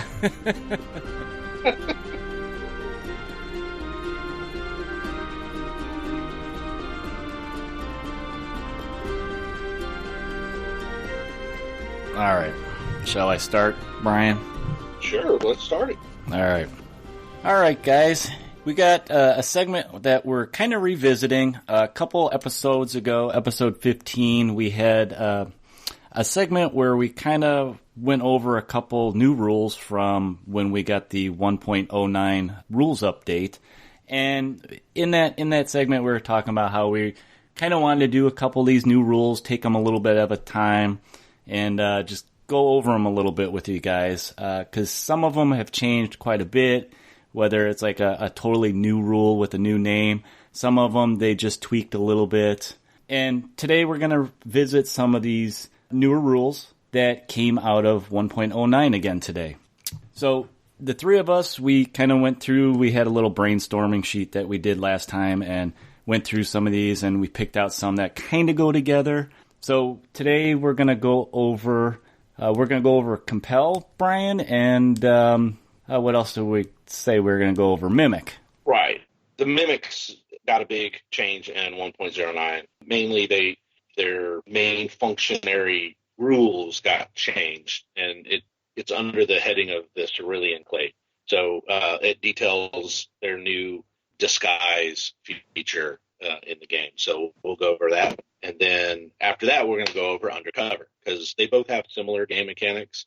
So those are three that we're going to go over. Okay. Wasn't that just two? We're going to go over three, because we're going to go over... No, didn't you just say two? Cerulean Clade has disguise. Undercover? I thought we were going to talk about Compel also. Yeah, that Compel's one. Oh, I didn't hear you say Clade. The Scribe. Brian, you think they got mute for headphones too? Sorry, I didn't hear you say Compel. Since we're talking about Compel, why don't we go over Compel? That's an ability that is we've seen in different factions. Unlike I think Mimic for now is just with the Watchers, but Compel. We've seen it in Hex. The Watchers have it. Who else has Compel, Brian, for factions? Can you think of any?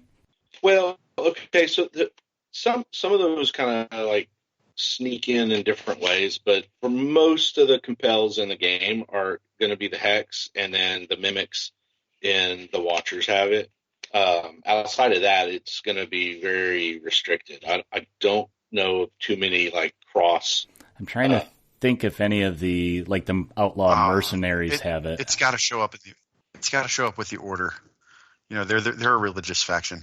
Right. So eventually you might see that, like when the Blessed come out. But right now, with the Kokoroli or the Estrella, they don't have it. Okay. But because if you look at the All Shard portal, it teases another segment of their, I guess, structure which will include, the units that are considered blessed. Okay. I would be looking for this there. What's that? I would be looking for this there. I'm thinking about, when they, doing exorcism type stuff, compel. I can just see Tom playing that. I compel you. That's what I will. Especially against the Hex. Those guys are definitely possessed. Right. So one of the things to consider is, like, when you're talking about compel, there's very few people who just get it called compel, but the Dark Council basically gives, those models the ability to compel. Yeah. So there might be additional rules like underneath that heading, the same way with like how the cerulean clade, the way it's worded, the ability to disguise is underneath the clade. Yeah. So that gives it probably could hint to some type of unit in the future that may have a rule called disguise that gives them the ability to hide amongst the enemy. Okay. So let's go ahead and read compel. I got to move my card into the light so I can see it, my old eyes. Compel. For 1 action point, this unit may select a target unit, friend or foe, within 8 inches. That targeted unit must make a mind check. If the check is passed, nothing happens. Now, if the check fails, a model in that unit or the entire unit, if friendly, is compelled and must immediately make an action of this unit's choice. This is a free action which cannot be focused or use fortune. And let's see, for the duration of that action, the compelled models count as friendlies to this unit. You cannot compel models with the automa structure or legendary traits. So that is compel. Right. It's pretty straightforward. I mean, you're basically picking a guy within a certain range, friend or foe, and doing the mind check. Right. So some of the things that changed are one action point, because it used to be 2. The other thing is it's friendly or foe, and if it's a friendly unit and they fail the check, the entire unit is compelled instead of just one model. So if you go against, like, say, a support unit of 3 Gatling guns, but they're your enemy, only one of the Gatling guns is going to have a free action. Okay. But if you don't. Okay, so if it's it's your unit of Gatling. So say you have a 3 unit of, say, brutes, and they're friendly, and they fail their check. Remember, brutes have a mind of like, bleh. Yeah. So it's going to be tough for them to win it. So if they fail, then you get all 3 of them get that action. Okay. So boon for people who have compel, because now their friendlies gain so much more. Yeah. So you really get to unlock some of your 2 limit units. You basically get another shot if you have your compel leaders nearby. Yeah, that's a neat ability. I mean, it's it's a free action. You don't have to flip a card. And as a little sub note, this thing says, the rule states, hey, you can't compel automata, structure, or legendary traits. Yeah. So what that means is, your law bots, can't read them, your attack dogs, those kind of things, you can't compel them. But they did add the ability for some of your tech-centered, like, repair models. They gained jury rig, which is basically the ability to compel automata. Yeah, that's right. So, and it's similarly worded. We'll probably go into that one in a later episode, more detail, just in case there may be some changes. But it basically gives that option of, say, like, if you're going armored justice with Morgan, and he brings along, like, one, I think K3 has jury rig. So if he brings K3 along, and she's basically going to make, some of your automatas basically get a redo or get some free actions and stuff. So yeah, she's good to run with the dogs because of that, and like the repair, and I think she's got Sick'em, so she's kind of all about machines. She's very themed towards the machines. Okay, so that was Compel. It's pretty straightforward. I don't think we need to go any more into that. The other one we wanted to talk about with you guys today, though, is Mimic, and this one kind of got a big change. It was kind of broken before, and the neat thing about tournaments. Well, it was pretty overpowered. Yeah, it's pretty disgusting. And easy to manipulate. Yeah, some players. And I think the neat thing is the reason that they saw this is tournaments. That's why we have tournaments, is you see what, other people are doing and thinking outside the box. And they saw that with this rule, so they decided to adjust it a little bit. Right. I actually kind of like the Cerulean Clade. This unit has assumed a friendly form, known as its disguise. Until it makes a combat action, a unit with a disguise may never be the initial target of an attack. Once this unit has made a combat action, the disguise is lost, and the unit may be chosen as an initial target as normal for the remainder of the game. A disguise is also lost if an enemy unit moves within 3 inches of this unit, provided this unit is at least 10 inches from an enemy unit. This unit may regain its disguise during its activation by spending an action point. So basically, it causes your Cerulean Clades to be untargetable until they attack, but that also gives them the ability to hit and run. So the Cerulean Clade does not, these Prime does no longer have the ability to, mimic weapons like they used to be able to. Yeah. Which is very hard to understand why they had, they can immediately assume all these different weapons. But now they have a what's called a neurocacophonic blast, and it's an attuned shred blast with a crit of stun, 8-inch range. So what you would do is you would get within 8 inches, you would cacophonic blast some dude, and then you would basically get to 10-inch range and then use your last action point to redisguise. Yeah. And then, so you basically hit and run and hide, and then they can't target you back because they'll have to come all the way close. So what was it? 10? Well, how close do they have to get? 3 inches? Is that it? 3 inches. Yeah, they have to be within 3 inches. So that's pretty close to turn the skies on. Right. So, Brian, what was the name of that gun? It's called the neurocacophonic blast. Cacophonic? Like a cacophony? Okay. I don't know where he's going, Brian. not cacophonic. No, it literally says. That's what it says. I know what it says. I'm talking about how you're pronouncing it. That's all.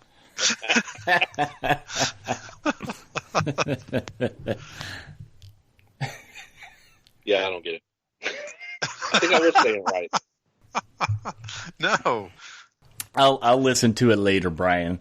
It's a loud noise. It's not cacophonic. I didn't say cacophonic. Yeah, you don't. How is that not right? It's literally what you just said. Okay, so I'm not going to touch the touch one. Why not? Do it. Do it. Say it. I would say it as soporific. That is correct, sir. Soap-orific.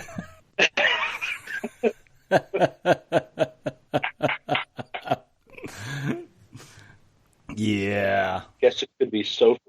Yeah, that's how I feel right after I take a shower. Soporific.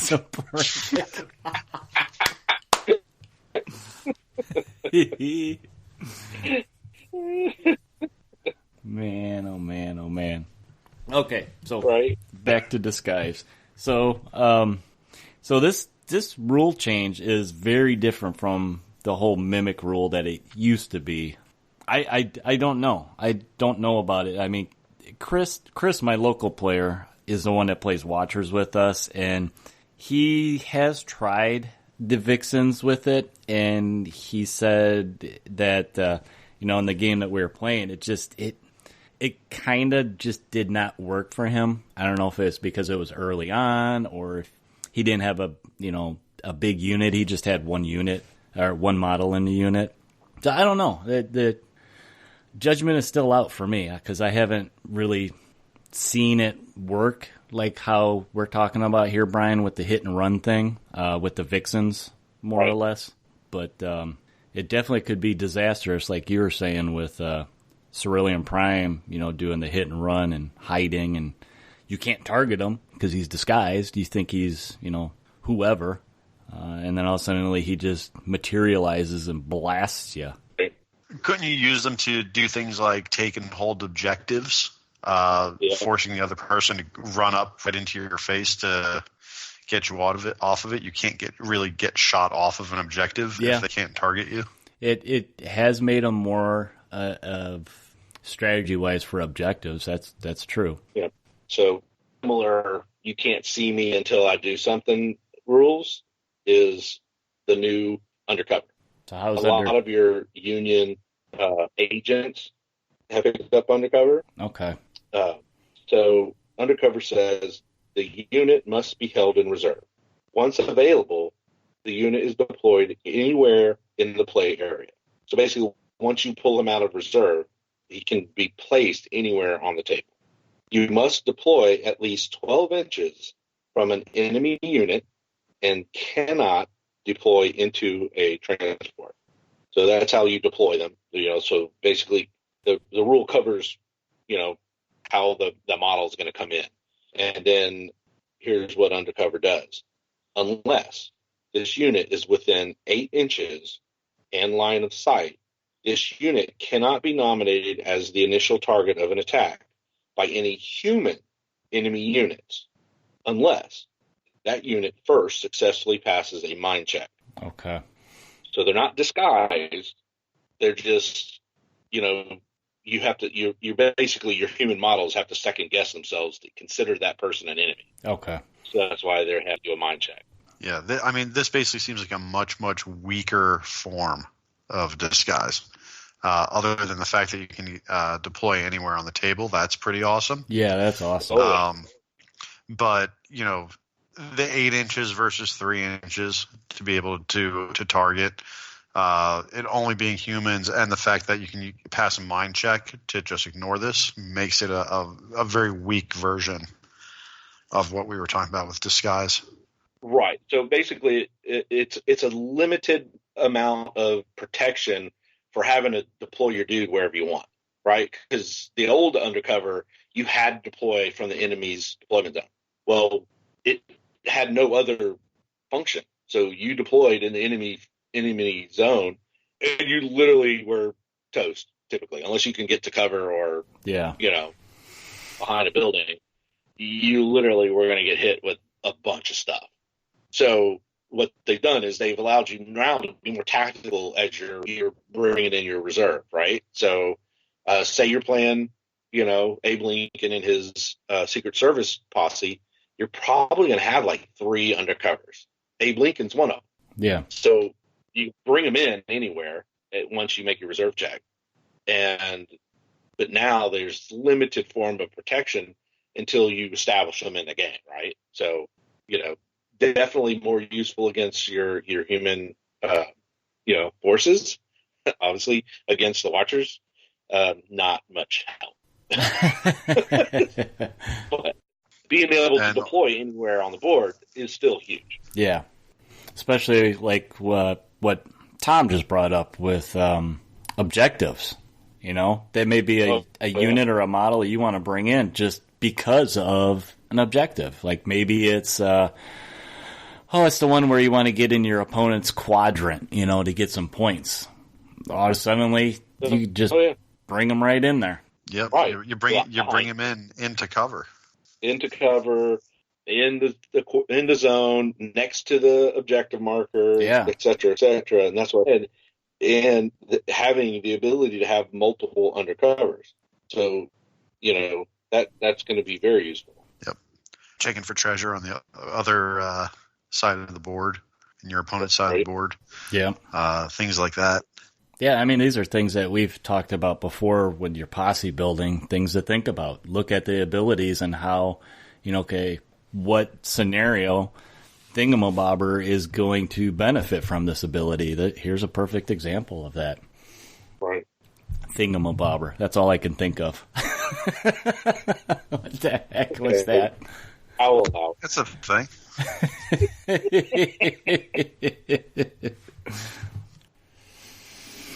Well, all right, guys, that kind of covers our little bit we want to do in this episode with the rules update for 1.09. And like Brian said earlier in the segment, we're going to kind of group up these new rules a little bit when they kind of go together and theme it a little bit. And we'll keep doing this, in coming episodes, when going over some of these and just talking about them a little bit. So that'll do it for this segment. So we'll go ahead and move on with the show and maybe go over some news and new releases coming up.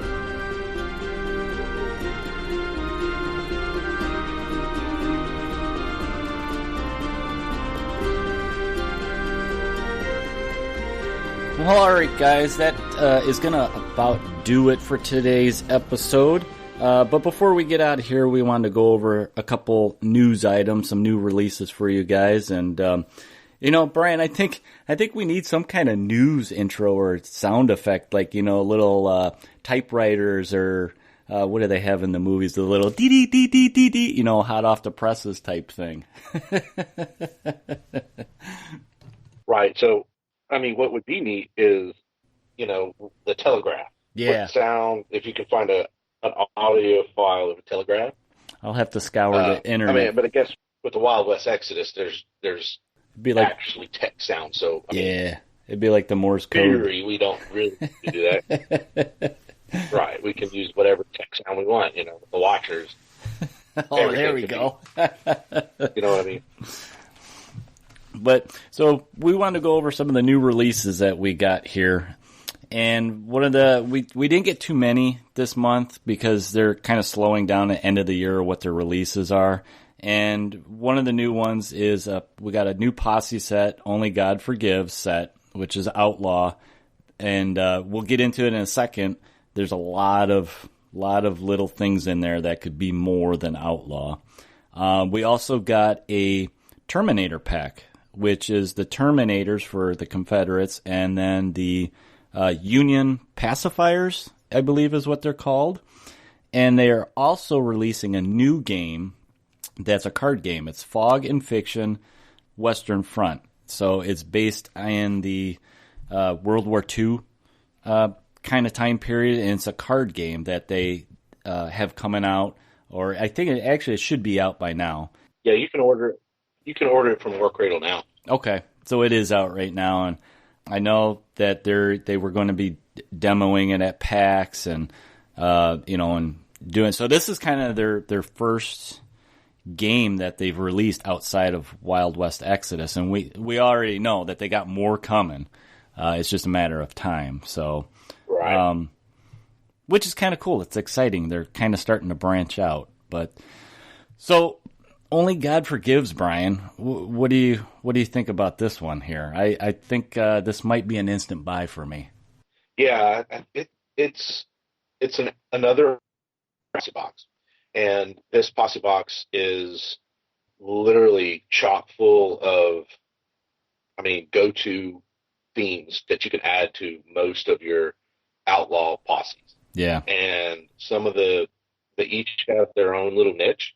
And so it's pretty kind of cool. You can use them as a posse, or you can just farm them out and fill the voids that you may have based on the iconic nature of each of one of these models. And so it's a 7 kit, so you get 7 models. So it's great versus the value.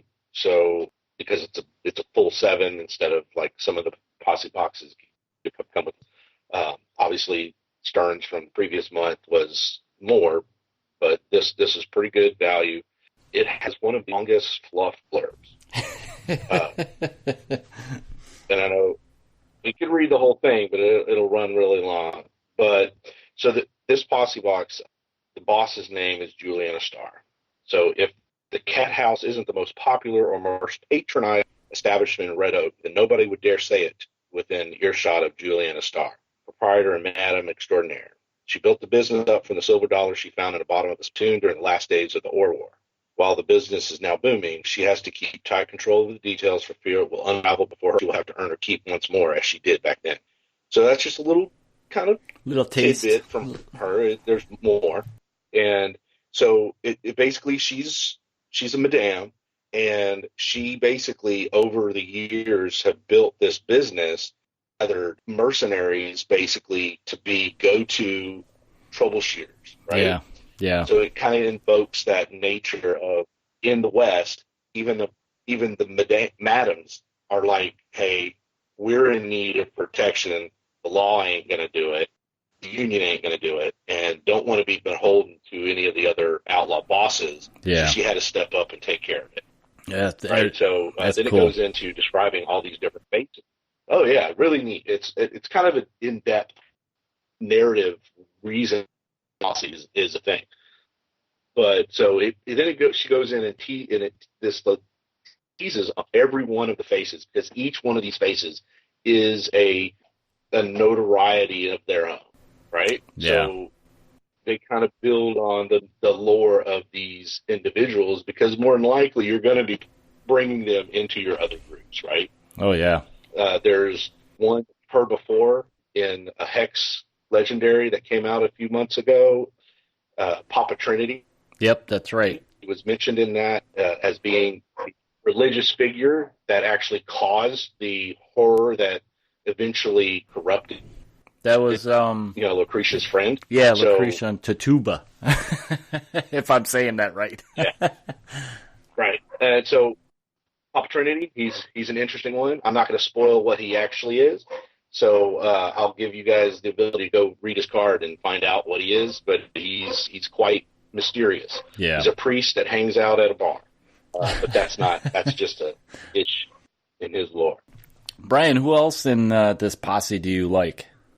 Oh, okay. So Leroy Sabat is another regular face inside hanging out at this establishment called the Cat House. And he's known for being a extremely good shot. So he's basically the sniper of this group. So yet again, another good outlaw option for sniper. He is basically like kind of leaning into like a roof, outpost. Like he's kind of like wedged between some debris, and he's kind of leaning back with his rifle, hanging across his knee. And when you see the sculpt on here, now mind you, Warcradle's been really good at making all the facial sculpts kind of mirror the people they're kind of hinting that they belong to. Yeah. And if you look at Leroy's card, he is, very, I'm pretty sure this is who it's supposed to be, and it's supposed to be Lee Van Cleet from The Good, the Bad, the Ugly, because that's who it looks like. The face on the artwork and the model, just screams, hey, I'm Lee Van Cleet. You can even hear the whistling, in the background when you look at his card. So, very iconic looking, that bird-like nose and, beady eyes. It looks really good. Yeah. So that's one of them. And one of the neat ones that I is Bud Hutch. So he's kind of a bigger guy. He's wearing armor, and he's got a flight backpack. And this is one of the intriguing ones because he's both Union and Confederate. Yeah. And everyone's scratching. He'd be both. But his fluff is kind of like, hey, this guy, you can tell that his jetpack has the markings filed off because Hutch may have once participated in a Union test flight program when they were developing these jetpacks. It's cool, right? An instant lore. He's got a deep background. Used to work for the Union, joined the Confederate, and And now he's a merc. with a flight pack, you know. Yeah. Yep. And you know, and you should like him too because he likes to hang out with the auto pen. So the one of the characters in this posse that I'm kind of excited for, you mentioned the good, the bad, and the ugly. Well, we kind of have a nod towards Blondie from that movie, Joey Manco, I believe is how you pronounce her last name, and she's totally a spitting image of Clint Eastwood. You know, the man with no name. She's got the poncho over her, and she's got like in her model, you can actually kind of see that she's got a little bit of like armor sticking out from underneath that. And my head's already going with some ideas of how I can squeeze her, you know, and do some swapping with my current outlaw posse list that I've been running. Yeah, she's going to be in a lot of outlaw groups. Yeah. I mean, if you haven't checked out her card, guys, it is up online, and you can see what some of their special abilities are and their stats, and she's going to be a powerhouse for a lot of posses. Right. So as a way of nodding into her lore, they kind of use the fistful of dollars, and then they go on to talk about she has a unorthodox sense of justice. She kind of lends to the former life, which makes sense. She's carrying around 2 of the Magnum pistols. Yeah. And we'll take that little brief moment of pause as a solemn reminder of those are the carries. Yeah. Oh, yeah. Yeah, those are powerhouses, man. That'll punch through a lot. There's 2 more models in this movie. Right, yeah. So there's 2 other models, one of which is Sadie Walker, which is previous Lady of the West for the Outlaw. The other model is Ignatius Nero. And Ignatius Nero is kind of, they kind of tend, when they're talking about, he keeps an eye on Papa Trini because he's kind of like curious about what he is. Yeah.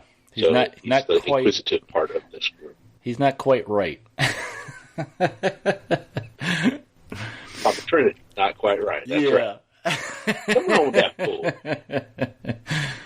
But that kind of is just a brief overview of this posse, guys. And check out their cards online. Check out the fluff. There's a lot that goes into their background, which is cool.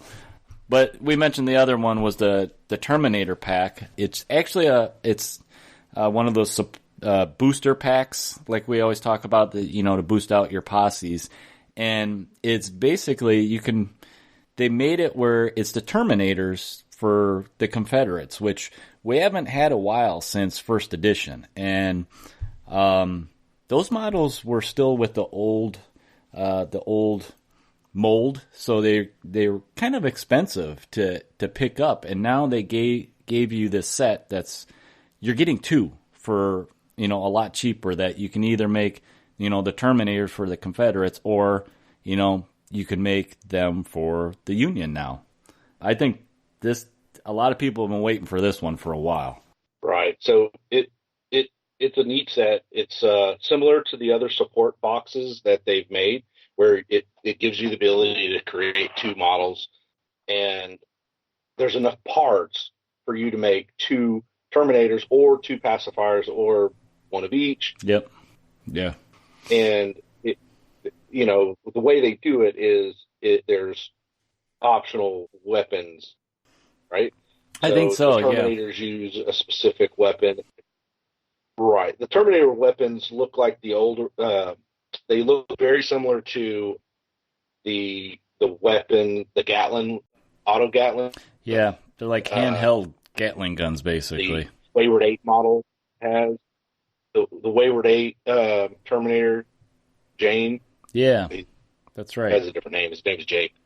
So it looked like his, but instead of belt fed from a backpack, they actually have these huge drums.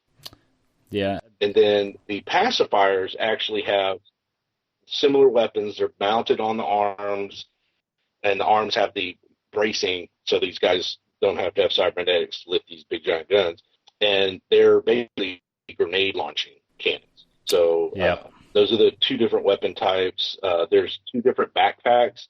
So like the Union has a very Union-esque backpack with extra grenades, and then the Confederates Terminators has a traditional looking circular backpack, but now it looks like you store the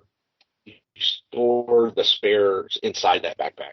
It's still around, but you can see outside the bottom, you can pull 2 more so they can reload.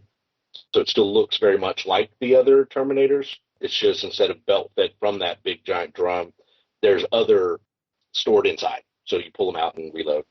If you happen to like the logistics of what your models can and can't do, it's pretty cool. And then there's 4 heads, so you get you're definitely going to be able to go either way with the models. But I have a feeling a lot of people are just going to buy multiples. Yeah, I mean, a lot of these little support packs where you're going to booster, like, whatever this unit is, a lot of times you're going to buy 2 of them so you can run, possibly 4 of them. Generally, the units that that's kind of about what you would want to run for them anyway.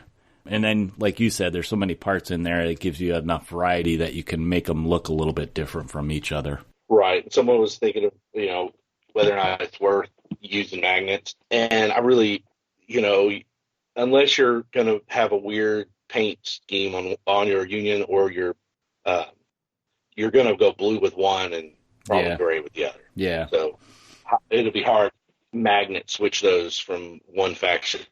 But, if you go in with wacky colors on your factions, then yeah, you can. And the magnets should work fine. Yeah. Yeah, they're beefy enough that it'll work. Like what Tom usually suggests, and just paint all your guys as Care Bears, it won't matter. Oh, Tom. All right, and then the last one that we mentioned was he's going to hear that. He's going to be mad at us. The last release that we mentioned was the card game Fog and Friction. God, I'm having a problem saying that. Fog and Friction card game that you guys can check out on, I think they had a release of the rules or some gameplay. And I know actually Battlehammer did a playthrough of it if you guys wanted to check out how the game works and stuff. They go through it pretty good explaining how it works. And you can get a feel for what the game is. And yeah, there's a couple of videos. If you jump over to the blog, the Warcradle blog, They made the announcement on November 22nd, basically that the game is out, you can buy it, and that they were going to be demoing it at PAX. And they then announced, like, there's a couple of different videos. So we've already seen, the Battlehammer did a video. I guess they got with another community person who did the first review of the game and kind of a walkthrough gameplay video. And then a couple of weeks later, so just a few weeks ago, Warcradle released their video. Yeah, that's right. They released their own. So there's now at least 3 gameplay videos on how the game works, which is really great in the beginning of a game like that, right? You don't have to wait for it. There are 3 out there already. Yeah. So you can check it out before you bite the bullet and order a box. The box comes with everything you need for 2 players, right? So it's a card game, so you get both sides, Axis and Allies. You get the things you need to play the game, and you can go head-to-head against your buddy as soon as the box arrives on the doorstep, Yeah, and I think they did tote that this was going to be expandable, so they're looking to release expansions of, I think different troops that you can add to the decks in the base game and kind of customize it a little bit, how you want to play. So that's kind of interesting. Right. We'll see what that brings us in the future. Right. So it's Fog and Friction. It's an FF, and then there's the whole semicolon at the end, Western Front. So obviously, as things progress and the game picks up popularity, they are already ready releasing other name expansions. Right. So I can see Pacific Theater as an expansion. Obviously, you can do Africa War, or there's a way for this game to literally branch out into different things. I mean, they can do a D-Day expansion. They can do the Winter War, the the bulge. I mean, there's so many different ways they can go with expansions. Check it out. I know I'll probably end up grabbing it just to, see what it's like. Yeah, see what it's all about. Yeah. Sometimes those card games are nice to have. They're kind of quick setup, and you can get a game in within a half hour or an hour. So those are always good to have on. And you don't have to worry about setting up. Yeah. All right, we have one last thing that we wanted to mention. Those don't have. So, all right, we have one last thing we wanted to mention before we get out of here, and it is the new Christmas model. And Brian, you were pretty much right on the tee with who you thought it was going to be. And once again, this Christmas model was determined with their little small campaign, the train heist campaign that they had going on, and it was determined that the Outlaws were going to get the next Christmas model. So who did we get, Brian, that's going to be our next little Christmas model? Right. So as a way of sneaking it out to us over time, what they did was they started releasing their spoiler hints, and over a couple of week period, we started seeing different things. Like the first thing we saw was a Santa hat. Really not going to give us much of a clue, right? Then the next thing, it was like, what did we see? We saw the wreath. Was it robot? Yeah, I think it was the sack with the robot in it. It was like a sack with a robot in it. So it was very similar nod to Kyle, the red and white. So it was like, okay, not giving us anything there. And then the next one was a wreath and nothing else. So all you saw was this wreath, but it to me, it looked shield-like. So I was already started going, hey, maybe this because of the shield, blah, blah. And so I had hinted at that point, I was like, it's probably going to be Madre Perez because of the shield. I was just thinking, outlaw with the shield, she's pretty much the only one. And then, of course, everyone, when we were discussing it, were like, well, it could be anything. It could be a backpack, it could be on it. Yeah, me, you, and Tom were talking about... And so I started saying, I was like, what's that? Yeah, me, you, and Tom were talking about, when we were brainstorming, we thought maybe Ponce, maybe Tom was thinking Tobin, but you're the one that said Madre. Right. He thought the wreath may have been something with Tobin. Yeah. And then once they showed the antlers, I was like, oh yeah. I was like, yeah, it's gonna be they're gonna full blown gonna do a reindeer Blackhoof with Madre on it. And then they showed the chest piece, and it had armor, and I was thinking, and that could be armor for a conquistador. So it is definitely going to be one of the two. It's either Ponce or Madre. And once we saw the antlers, it was like, yeah, we know what it's going to be. Yeah, so if you guys when I saw the review, if you guys haven't seen this model, check it out. They got some painted models online of it, and order one up. I mean, they do have it online. You can get it now, I think, through the end of the year, and they actually brought back their previous two. We had Kyle, the red and white was the first one, and then last year we had I'm blanking. It was for Hex. We had Krampus, yeah.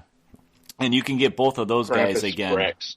If you missed them, you can get them again. Right, which is neat. So every year they'll do, and they'll unlock the previous holidays. I think it's great. Yeah, and I think some of the I haven't ordered one yet. No, okay. I don't feel so bad. Me neither. No, I didn't order mine yet. I got to guess right. I guess I was just hoping they were going to send me it because I guessed right. I'm kind of hoping I wake up with it in my stocking. My Christmas stocking. Oh, right. We'll see. Right. Please bring me. But no, it's really neat model, and I know everyone's already brainstorming how to bring her into a group. Yeah, because don't their stack cards? I think her stack card is the most recent one I can remember. Aren't some of the little special abilities very thematic towards like the Christmas model itself?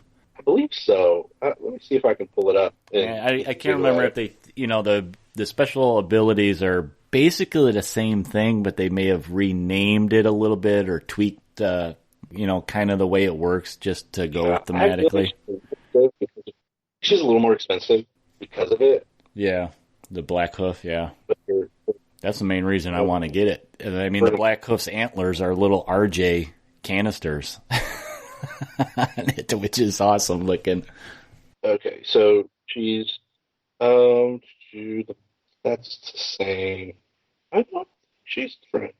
I'm not sure she's different. Okay, so her stat card basically the same. Then it's just kind of decorated for Christmas. Yeah. Okay, so it's basically the same the only model. Difference is she has a tagline saying "festive, unique character." Only one version of this model can be played in a force. A player cannot field any other unit with the name Madre Monica Perez or Madre Navidad. Yeah. So yeah, you can't run both of the basically the same. It's the same person. You can't have a duplicate in there. Yeah. All right. She put her person's up. It's feeling festive. Well, all right, Brian. I think. Yeah. All right, Brian, I think that's going to about do it for this episode. We can wrap it up and put another one out there for everybody to listen to. So a reminder, you guys, check all this new stuff out. It's pretty cool. We're looking forward to seeing what Warcradle keeps doing in the next coming year. But you can always contact us. You can find us on Facebook at Blackhoof WW Podcast. Go ahead and send us an email with any suggestions or ideas maybe for the Smoke Wagon, or if you had any questions, at blackhoofsaloon@gmail.com. You can also find us on Twitter and Instagram to see what kind of projects we're up to. Brian's always working on something, so he may post on there, and I'm always posting stuff too. So I'm a little slow on. Yeah, I'm always working. I'm just a little slow at actually posting it up. So any encouragement to force me to do so is great. It's some peer pressure. But listen, guys, that's going to be about it for the show. So when you guys are out there on the battlefield, either fielding a big giant spider barreling down on a immovable Ed 209, to remember and ride with the sun at your back and always roll those big crits. And we will talk to you guys soon. Make sure you go out there and get those Christmas models. We'll see you guys later. This is Eric saying take it easy. Later, guys. Thanks for stopping by the Blackhoof Saloon, y'all. We hope you enjoyed your visit. Feel free to get a hold of us with comments or questions via the interwebs and shoot us a telegraph at blackhoofsaloon@gmail.com. You can also find us on the Facebook, YouTube, Twitter, and Instagram. Music for the podcast was provided for use by Ross Bugden and can be found at one of his YouTube channels, Ross Bugden Music or Ross Bugden Composer. Until your next visit, ride with the sun at your back and always roll those big crits.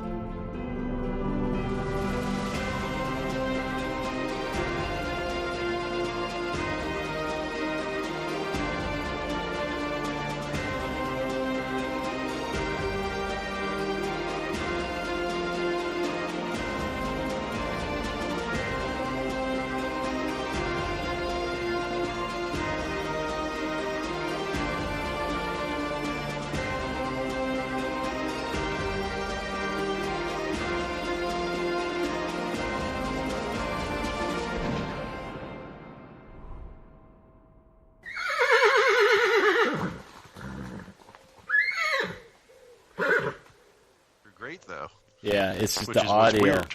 Yeah, the audio keeps breaking up. It's almost like the audio. You want to drop and dial back in? Yeah, let's. Let me try that. Get a new connection. Okay. That's fine. Well, and I had to go to the bathroom again, but I didn't think you wanted me to record it this time. Well, it came down, and then I'm waiting for you to read. It hadn't yet, and I'm like, well, maybe his connection was so bad he can't get back on. So I was saying the same thing. I was like, oh no, the snow took out Eric. I'll have to go to sleep. And then me and Tom were talking, and the audio is perfect, and we're like, okay, it was Eric. Oh, thanks. Yep. Damn Chicago weather. Are we ready? I'm ready. Sure. I'm I'm excited. We need you here, Tom, to throw in your 2 cents. Not just 1 cent, 2 cents. I got 2 pennies. That's what my opinion's worth. So why don't we add undercover to this? Okay. Doesn't undercover do something similar? You're not in a disguise.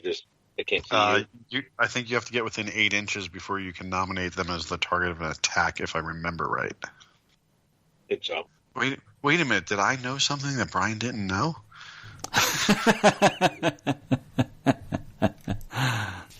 I feel like that guy in National Treasure, his little buddy, who's like, oh my God, did I know something in history that you didn't know?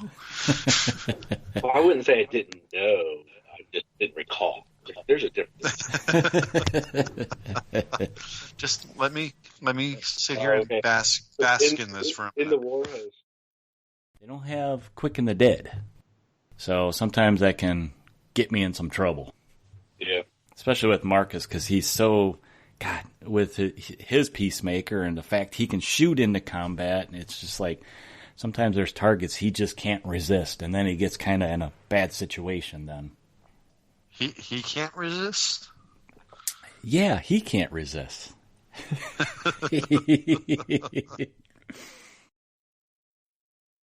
Yeah. I told Mary, I was Does sound better. We went for 25 minutes with no problems, and then all of a sudden it just started breaking up. Oh. That's what happens when you make crappy pizza. What? I know what he's going after there. Chicago pizza sucks. No. Yeah, okay, so because that's not altogether true, I had no idea what he meant by that. No, it's absolutely true. It is altogether true. No, it's not true. It's not even that's not even actually called pizza. I don't know why they pretend it's pizza. It's a pie. That's like a chicken pot pie made out of tomato sauce. Okay, so what's funny is even people in New York call their pizzas pizza pie. Yeah, what's your point? We don't call pizza, give me a pie, not pizza pie. Come on, man. That's not what we call it. We just call it pie. Give me a pie. I want a pepperoni pie. You just said Chicago pizza is not pizza, it's pie. No, but it's actual pie, and it's like a chicken pot pie with tomato sauce. What you're saying is Chicagoans heard you guys talking about pizza pie. They got freaking. They got literal and made one of the best pizzas ever because they got confused. No ass pie. Okay. So the debate over pizza is over. Hey, at least neither one is that frou-frou stuff with like leaves and junk on it. At least there's no pineapple in it. I'll give you that. All right, so where were we?